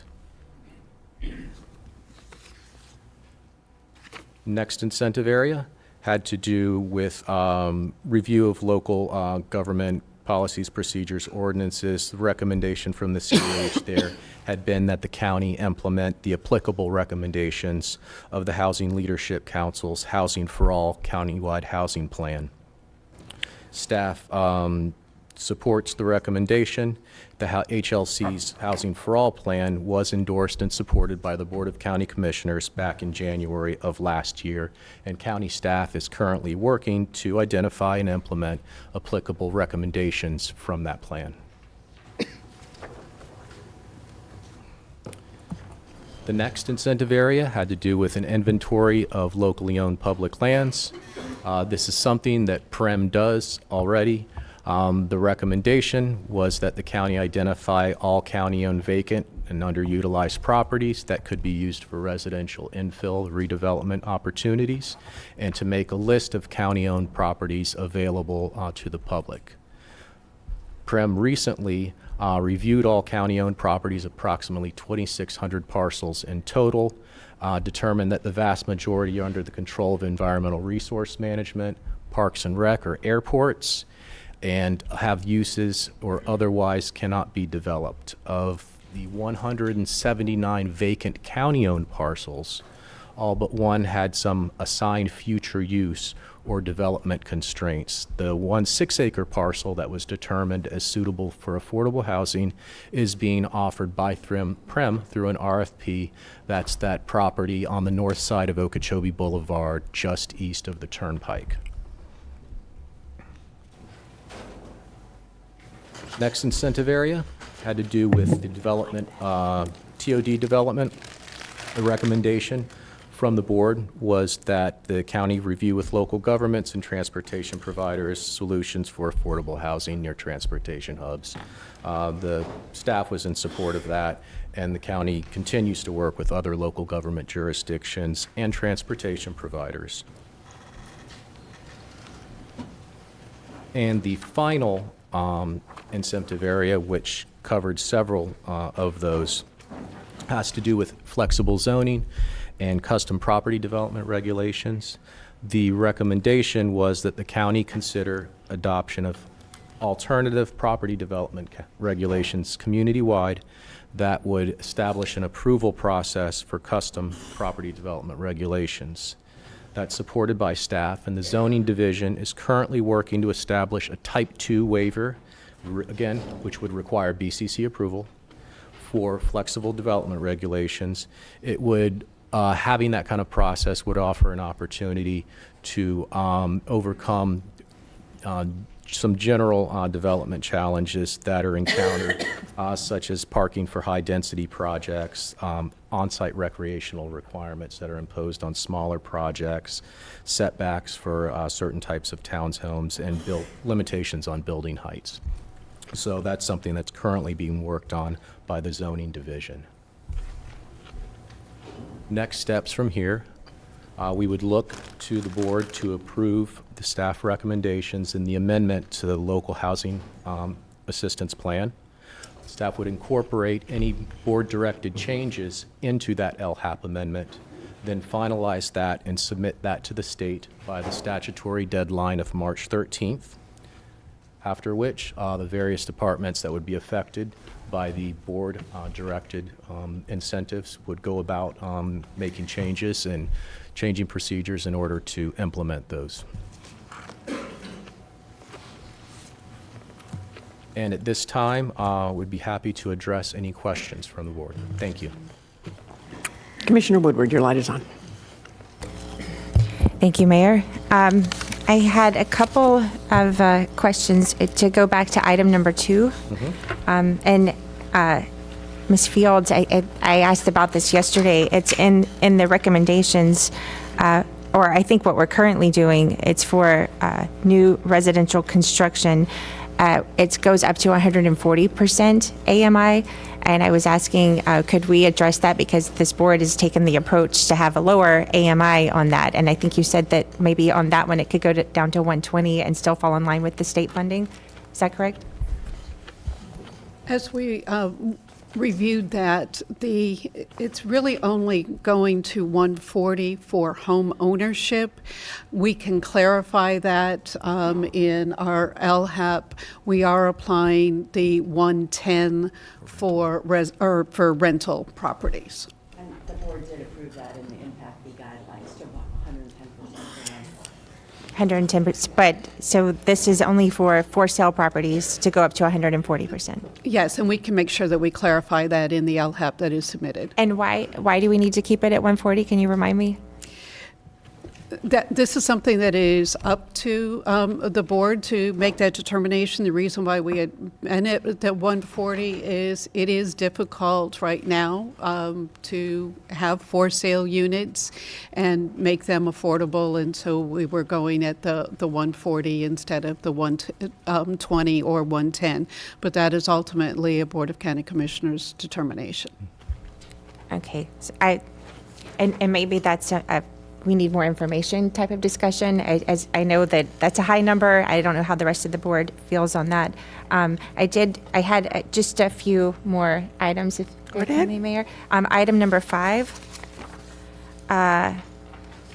This one is on the ADUs. I know that staff, you're doing research on what some municipalities are doing. Is this something that will come back to us maybe in the form of a workshop or a future agenda item that we can really dive into what we could do with the ADUs? Where do we stand with that? Commissioner, yes, I can. Little more research needed on our end in implementing some statutory provisions, but yes, we'll get back to you. Okay, so that one. And then items 6 and 12, it's the same. I just would like to lend my support that we keep the waiver, that I would prefer a waiver instead of just kind of having a blanket change on the flexible zoning or the parking requirements, because that it needs to be a case-by-case basis. I mean, on some of these areas, if we were to waive parking and it is nowhere near a public transportation zone, I mean, that wouldn't be right for those residents. We know they need cars. And I've visited people who live in some of these areas where there's no parking and they're parking out on the road. And as it was brought to my attention yesterday, some of these, they actually just tow the people. So, if they're renting there and they are nowhere close to public transportation, that's why we need to have the waiver. So we can actually look at it closer. And does it make sense for that property and for the residents who are eventually going to move there?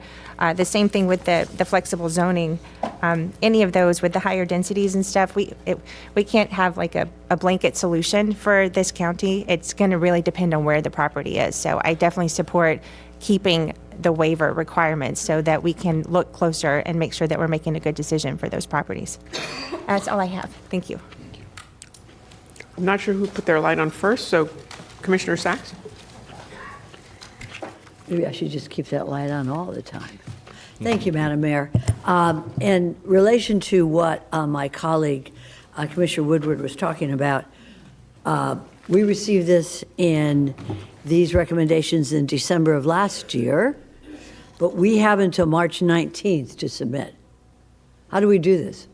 How are you going to come back to us with the recommendations that were just enumerated by my colleague, Commissioner Woodward, in time to meet the deadline? So, Commissioner, the ADU item, again, was brought back by PZB as a separate item, a separate discussion. As far as for this LHAP, today what we're doing is seeking guidance and direction and ultimately approval for the board. And if there are changes that the board wants to incorporate, we'll do that in order to ensure we don't have any issues with receiving our state funding. Before March 19th, you're going to come back to us with these amendments or recommendations or proposals? The intent was to receive your direction today, and we would take whatever motions are made today and incorporate it to be able to send up. You will see this again every year, and in future years, additional changes could be made. But we would take whatever direction you give us today and make those changes Today. Today, And get back to us before that deadline of March 19th? We're not Could I intending on bringing it back as an item, but we would definitely, we'll copy the board with all of the changes that are made based on your direction. If Commissioner I Wood, would you could, have- thank you. you I wanted just to wanted to clarify? clarify that on the first two items, I am asking for future, agenda items on those. And for the last ones, I'm supporting, because it was a partial support from staff for what the commission or the committee put together, and I am agreeing with their, so I'm not asking you to change those, I'm asking you to keep the waivers, because that is what you recommended, and that's what would be putting in what we send to the state. You're agreeing with staff. I am agreeing with staff on those. I'm lending my extra support to make sure that you keep those, because it did differ from what the housing committee had put to us. And this is a change from that, but I am supporting what staff has recommended. I'm sorry, I just wanted to clarify that. Thank you. Okay. So with regard to parking, that's going to be part of your recommendation, right? Excellent. Let's go back to slide 9 and 10. Well, actually, I'm sorry. Let's just go right ahead to 10, if we could. Okay. County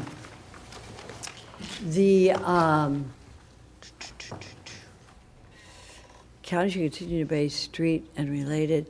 Have we checked in with the municipalities on these recommendations for street requirements?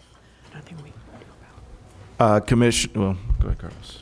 I don't think so. I was going to say, the Commission on Affordable Housing, the advisory board, does communicate through staff with local municipalities and does share information about what the county is currently offering in the way of incentives or what recommendations are being contemplated by the advisory board with the municipalities and with the few So you already other have. local housing advisory committees that there are within City of West Palm Beach, City of Delray Beach, and there's a couple Okay, others. very good.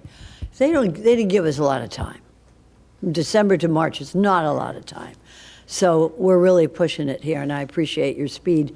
Let's go. So we're already connected with the municipalities for engineering issues on streets.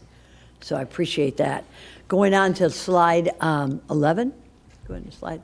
Commissioner Sachs, I'm going to interrupt you for a moment because Ms. Baker has her light on. Simply want to clarify that it is not our staff dealing directly with the cities. It is the Commission on Affordable Housing having those discussions with cities, because we're only covering the unincorporated area, which we're responsible for. We always coordinate with cities as much as possible, but it is the Commission on Affordable Housing dealing. I just wanted to be Because we have no jurisdiction over areas that are on rule. So I just wanted to in make sure that municipalities. that was clear. Thank you. So if we're only dealing with highways and unincorporated, then that means that we have good public transportation on our county roads.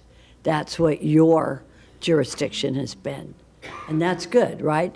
So we're going to have transit corridors on county roads so that we can have affordable housing in unincorporated areas, right? Or not? No, we're Commissioner, we're working with the department, the engineering department that does that work. And so we kind of liaise with those departments to make sure. And then we work with developers in terms of where they're looking to place housing projects. Because I represent unincorporated. I don't have any transit corridors out there that I necessarily know of that are major, but I'm sure you've already checked with that. So our developers will develop these on transit corridors wherever they exist in unincorporated areas. If we could see number 11, please, then I'm done. Okay, good. Yeah, this is what it comes down to. I love this idea. So this is only in the county. that we have jurisdiction over. We're going to work with local government jurisdictions, but that's not our job with you. Your job is only county. And I will support this because we have a very tight schedule. But after we support this today, and I'll vote for it, I'd love to know from you where our transportation hubs and major employment centers, I'm just reading off of number 11, and mixed-use developments exist in the in unincorporated county areas, okay? Because, boy, I'd like to see them. And thank you very much. I don't think they gave you a lot of time, but thank you for what you do. Thank you. Thank you, Madam Mayor. Thank you. Thank you. Commissioner Weiss. Thank you, Mayor. On item number 5, and I brought this up yesterday on the ADUs, I don't support requiring a separate or having it metered to the house. I think it's up to the individual property owner how they want to create their ADU, so I'd like to see that removed. Other jurisdictions are looking at ADUs as a potential source for additional housing. And I think if I look at the way we're looking at them in this document, that's not what they're being considered as. They're being considered as something, an extra room for somebody's home. And I think we need to change our process and think about what they can do to help us alleviate our affordable and workforce housing needs and providing extra availability. And I think that should be the way we're thinking about how to position them. And so by whatever that particular property owner works best for them, I think in this case, they want an extra meter and they're going to pay for it. That's up to them, and we should have no concerns. And Commissioner, we've had those conversations. I think one of the things that we've always looked for as we've had the ADU conversations is whether or not those existing units can help with our affordable housing. Some of the challenges that we hear is that the homeowners don't want to deed restrict those units. And so how do we ensure they're going to be affordable? I don't know how what are you giving that homeowner to want to do that, to want to deed restrict it? Their solution is their thought it's a solution to the tax? affordable housing issue, but then there's no way to make sure it's a solution to the affordable housing issue. But just having more units available helps bring down the price on everything. It's a supply and demand issue, and that's what we're feeling in this county right now. We don't have enough supply, and if ADUs can help alleviate that supply, unless we're wanting to provide tax incentives for people to rent restrict them, I don't know how you would incentivize people to want to rent restrict. My neighborhood, there are many properties. They're older, and they had ADUs as the way they were built. And they have become affordable housing or workforce housing relatively close to an employment center because these folks have these units in their backyard and they're renting them out. The one time that we would want to put restrictions is if we're providing any funding. There you go. And so we would make sure that if there was funding being provided to rehabilitate an ADU unit, then we would require the deed restrictions because it would match up with our funding. That would make sense if you were putting government money into it. Thank you. Vice Mayor Baxter. Thank you, Mayor.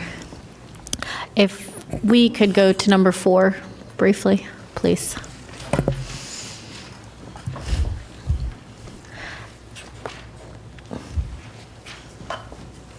One of the things we do up here is balance things quite a bit.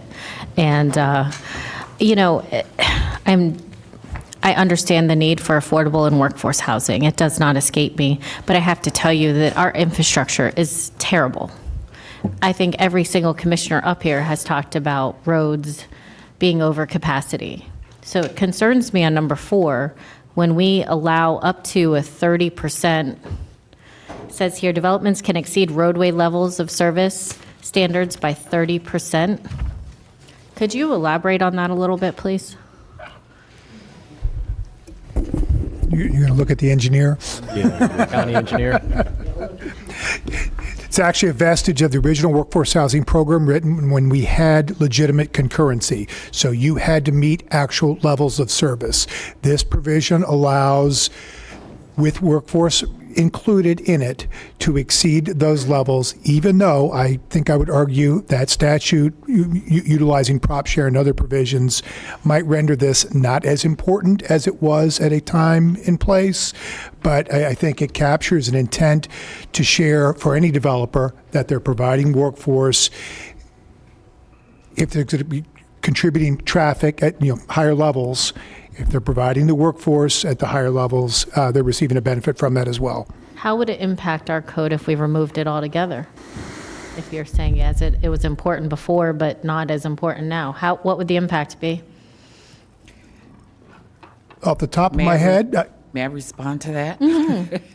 I don't think it would have a significant impact because the way the new legislation is written, when they come in, they assume we're at our level of service. They stack their impact on top of what they assume is the level of service, and then they write their So check what would the to us and they minor move on. impact be? That is, it wouldn't deal with the impact fee. They still have to pay the impact fee or What would it proportionate share. impact? What would it affect? Like, why are we at 30% instead of 20, 40, 60, 80? I think, as Patrick stated earlier, that back then it made a difference, and it was more of an incentive to continue to move forward. Besides the additional density, you got this other thing because you put in workforce affordable housing, but the laws have significantly changed. And so I am thinking it will not make a significant impact. We can go back and look at it, but I don't think it's going to make a significant impact if you remove it based upon today's laws. Okay. If we could go to number 5, please.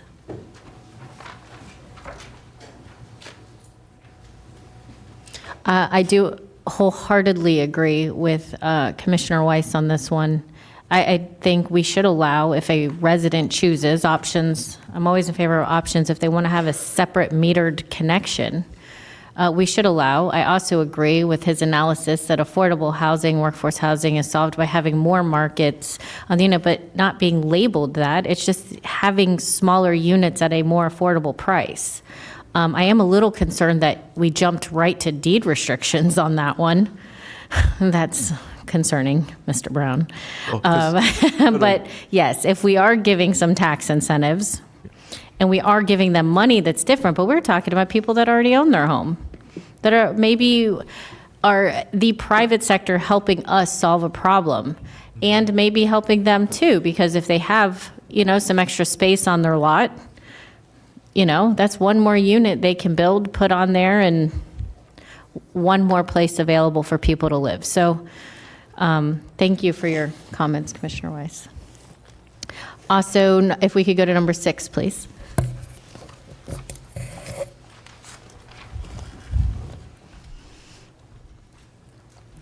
I do agree with Commissioner Woodward on, I do like the waiver process. This has to be a case by case. It has to be parking. If we are requiring reduction of parking, it needs to be near larger transportation hubs.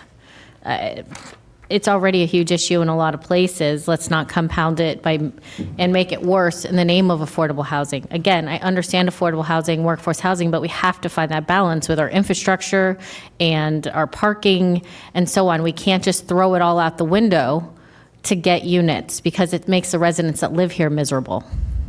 So I do like the idea of a case-by-case basis on this, so thank you. Yes, ma'am. And I think I am all finished. Thank you. Commissioner Flores. Thank you.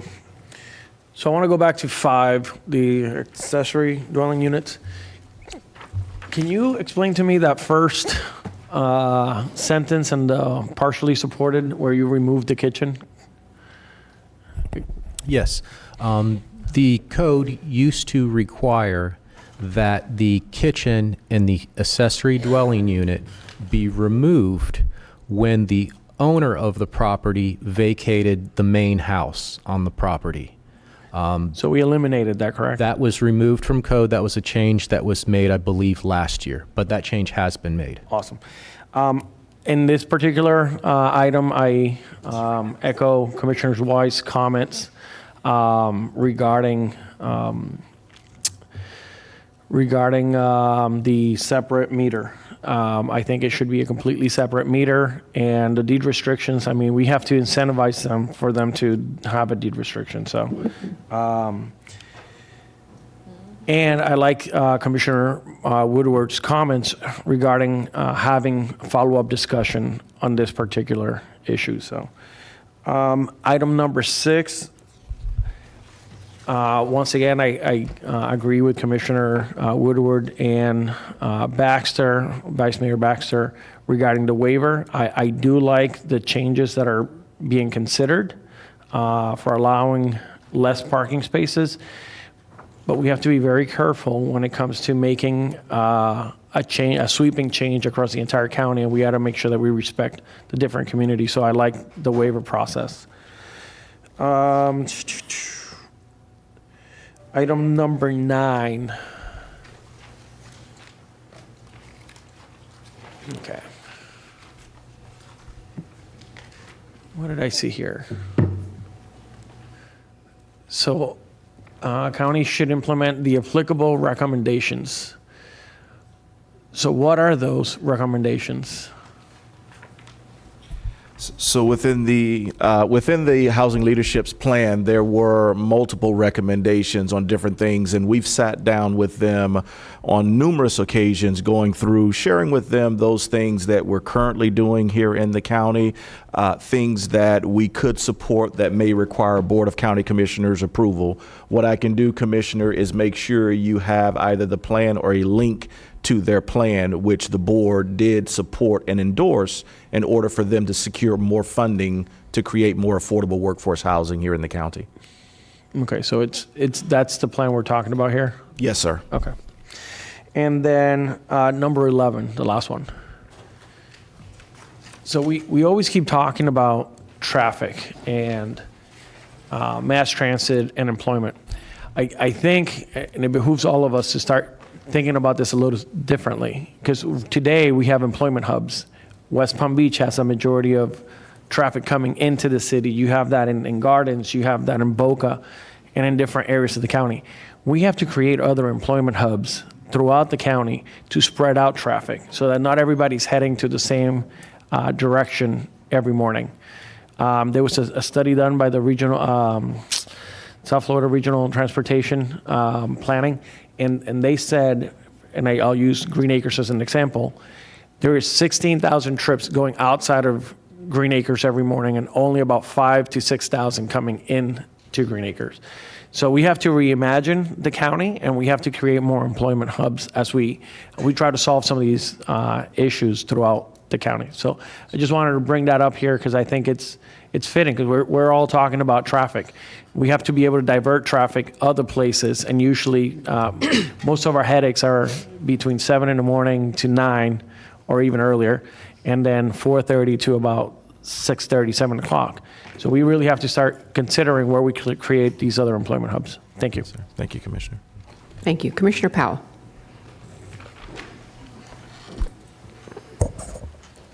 Thank you, Madam Mayor. A couple things. On number 3, under supported, it's anticipated that the BCC will consider the proposed change for adoption in August of 2025 for the allowance of flexibility and densities for affordable housing. Has there been a study that will look at what the increase in the number of TDRs from 5 to 7 would do, or the impact that would have?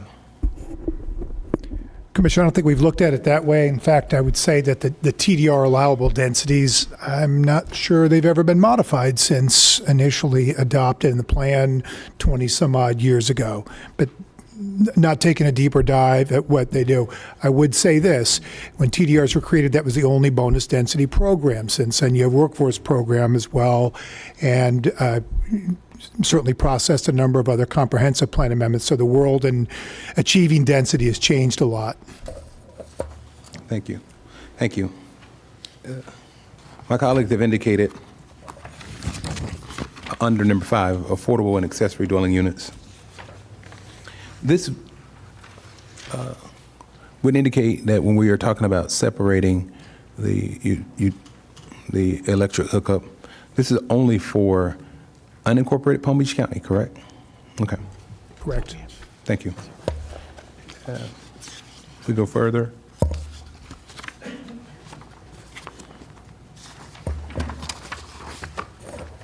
I think it was number 6 where we talked about parking, correct? The reduction in parking and guest spaces. It's a little bit challenging.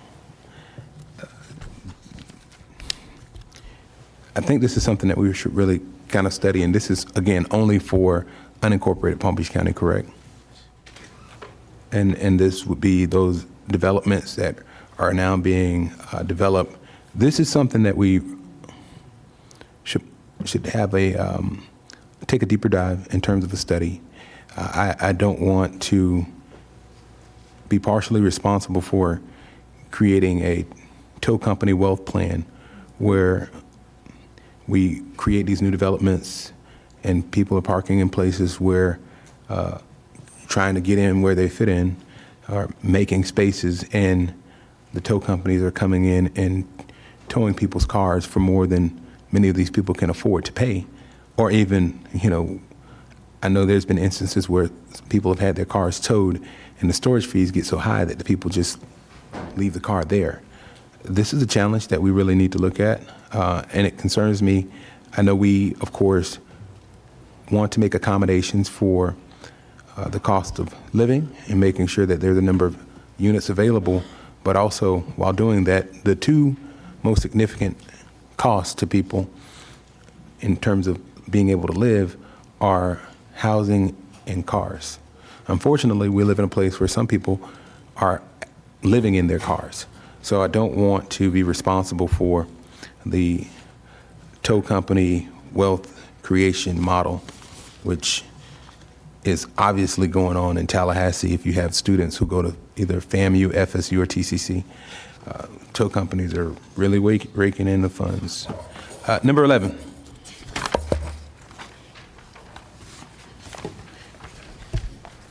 My counterpart, our colleague, Commissioner Flores, indicated with regard to supporting development near transportation hubs and major employment centers and mixed-use developments.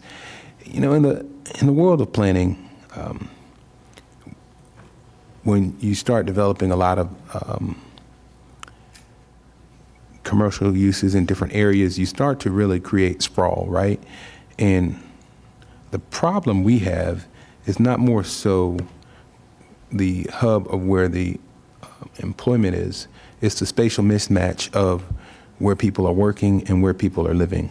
And the idea of neo-traditional design or mixed-use development, a lot of times we've seen where it doesn't work, where we say it's the live-work model, where you can live in a building and then work in that same building. Unfortunately, let's say there's an ice cream shop downstairs. The cost of rent above that building is so high that whoever's working in the ice cream shop is normally not able to live in the building above. So we create this spatial mismatch. And until we figure out how to create jobs where people are able to live in those areas, and I call it, when I came back from my grad school training, or when I came back to Palm Beach County, we were all into new urbanism, neo-traditional design, and what works. And right here, the place that was supposed to be new urban, live, work, was not working. People who lived there couldn't afford to work there, and the people who worked there couldn't afford to live there. So it was a lot of in and out in terms of trip generation. So that's something that is a larger scale that we need to look at, but it's also more comprehensive because it doesn't just involve the county. It also involves the municipalities, and making sure that when we create these employment centers, that the jobs are created that will pay people what's necessary to live in those places. Those are my only observations. I'm in support of what we've all decided to put forward in terms of moving forward with this item. Thank you. Thank you. Vice Mayor Baxter. Thank you, Mayor. So Commissioner Powell kind of beat me to it a little bit on number 11 with the idea of employment hubs and not working. I believe our ULDC, prior to myself even being here, had some live, work, play aspects to it that were found not to work. And so to the point of people who live there can't afford to work there, and people who work there can't afford to live there, they don't necessarily work. And so I don't want to go down that path again of trying to create that. And so that's pretty much what I wanted to say in regards to that. Now, there are certain instances, I do believe that's not necessarily sprawl, that it makes things more convenient so people don't have to travel as far, but we're not creating hubs out of that. We're having certain services in certain areas that can provide that for residents. That I would support, but not creating just these employment hubs of sorts, because really it's been proven not to work. So thank you. Thank you. And Commissioner Sachs. These apples are good. Thank you, whoever provided us with apples. 2 quick questions, Madam Mayor. One, this is only for the county.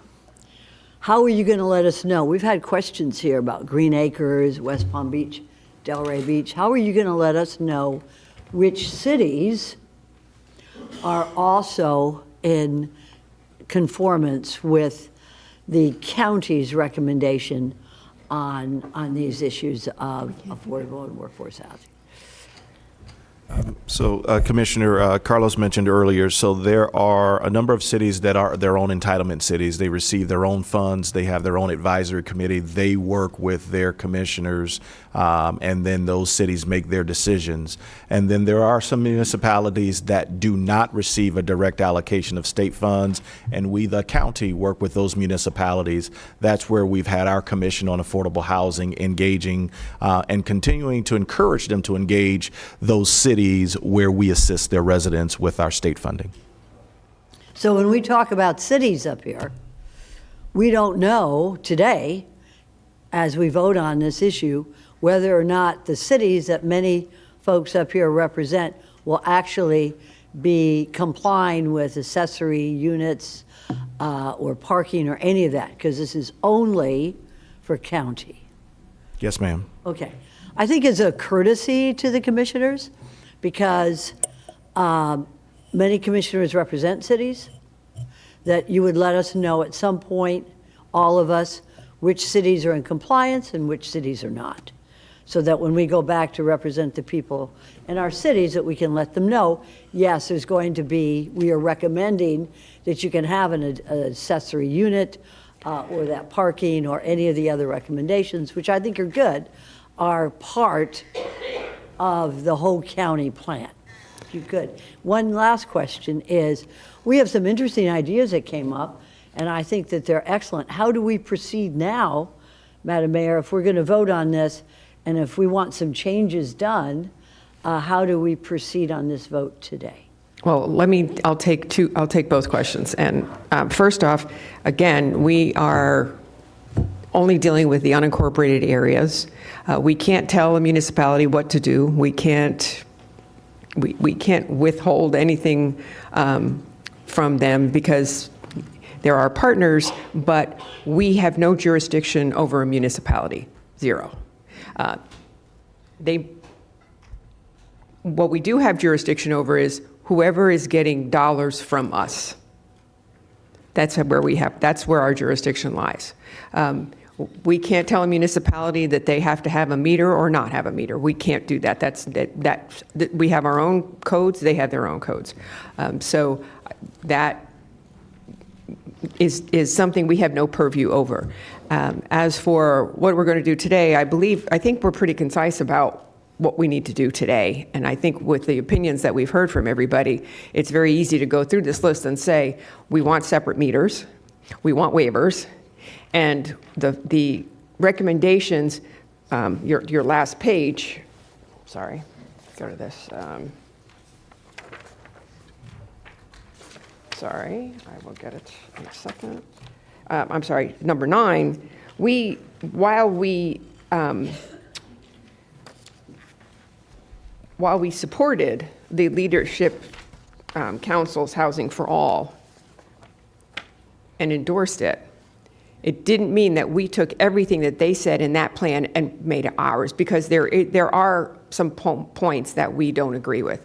But we did that so that they can go forth and get funding. Okay, so from what I'm hearing from the rest of the board is the way this is written, other than the meters, making sure there's still waivers for parking, and the fact that it's for the Housing for All, it is, while we've endorsed their plan, we are not implementing their plan as our plan. We have our own plan. Yes, ma'am. So that is what's on the table right now. Have I not said it properly? I'm not getting any feedback. Commissioner Flores, you have a... Nope, I was just going to make the motion to approve with the addition of separate meters on item number 5. Can I ask a question? Sure. As far as the ADUs, because I think it was separate meters were one part of it, but I think that there were a number of issues, and that's why I asked, could that be brought back to us so we could have a full understanding? Because some jurisdictions, I think we have a number of changes we would have to make, because right now you have to be a family member also to do this. There's a number of things that I agree very much. This is a great way. And also, if we have seniors living in homes, this is additional revenue for them to maybe stay in their homes. There's a lot of good things that could come from this, but I think it's more than just the meters. So I'm curious, is this something that can be brought back to us and we have a full item to discuss all the different regulations we currently have and what we could change? Yes, it can, and we would strongly recommend that so we can lay everything out for you and get down to some of the minutia up to the larger points, yes. Okay. I'd like to second the motion, but just to be clear that that ADUs needs to be brought back with a broader. Would you be willing to amend your motion? Do we need to make a motion today, or can we just table this until? We need to make a motion today for this portion of the agenda, because this needs to get moved forward. The ADUs, I think Direction? You're looking for a motion, not direction, correct? Madam Mayor, may I ask a question to Commissioner Woodward? Sure. On this, because I think we're all in agreement on the dual meters, I think if we left the motion the same, we can still address the other stuff later. It doesn't prevent us from doing that. Correct. I just want to make sure that we do address it later, because there's a number of different Agreed. ordinances Absolutely. that we have that would prevent people from being able to do this. Yes, and also if someone is getting dollars from the county, there should be a deed restriction. But if they're not getting any assistance from us, there's no need for a deed restriction. Agreed. So do we keep the motion on the table? And then I would like to bring this back with a time certain so that we can fix this by whatever timeline we have. Okay. Agreed. Commissioner Baxter, your light is still on. Good. Commissioner Woodward, your light is on. Do you have clarification and clarity? Mayor, yes, and I want to chime in as well on the parking. We have previous board direction working on that as well, so you're going to be seeing those changes as it relates to the ADUs. We're stacked February, March. It might be April or May, but we'll be back to you with a full discussion. That does not affect what we're doing here today, though. Correct. I think your point today is to address these recommendations so they can move forward, HED can move forward with these provisions, what you're directing us, these couple points, and somewhere we have previous direction would go to ULDC changes potentially. Okay. So we have a motion from Commissioner Flores, a second from Commissioner Woodward. This is on item 5E2. All in favor? Aye. Any opposed? See that the motion carries 7-0, and we did make notification that we were going to take a lunch break at 11:45. It is 11:44, so we are going to adjourn for lunch and come back at 1:15. Commissioner Flores. I just want to go back to that point we just talked about, creating a time certain that this is going to come back to us, because I believe that they have till March 19th March 13th. So does staff want to give us a, We received, Next workshop date. just as clarification, we received the direction from the board of what we need to change for this year's transmission, and we'll go forward with that. And then we'll bring back the other discussion.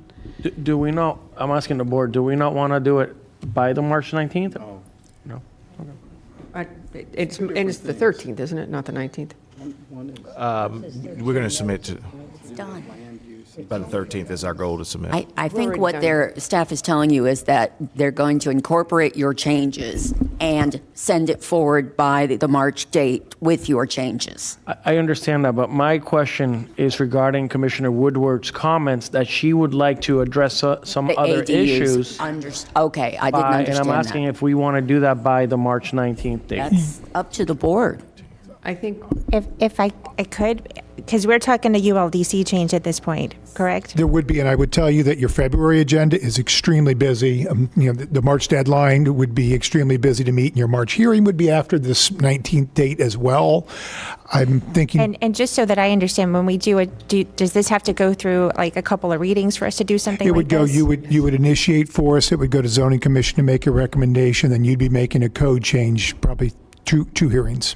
So I agree, I'd like to have it done by then, but I don't think that we even have the timeline possible for No, that. you're- But we have to do this again every year. So this would definitely Right. Yes. give us time this year to make the changes, have all the hearings we need to, and have it implemented. And then this would be a part of next year's Right. plan. correct. Okay. So, Madam Mayor, could I get some clarification? At the last board meeting, the board asked us for some additional data that we've got included in the slides for the slides that we're following on a housing update. Do you want us to come back and present that after the lunch break? Okay. Yes, thank you. All right, so we're going to take a lunch break until 1:15. Thank you. Thank you.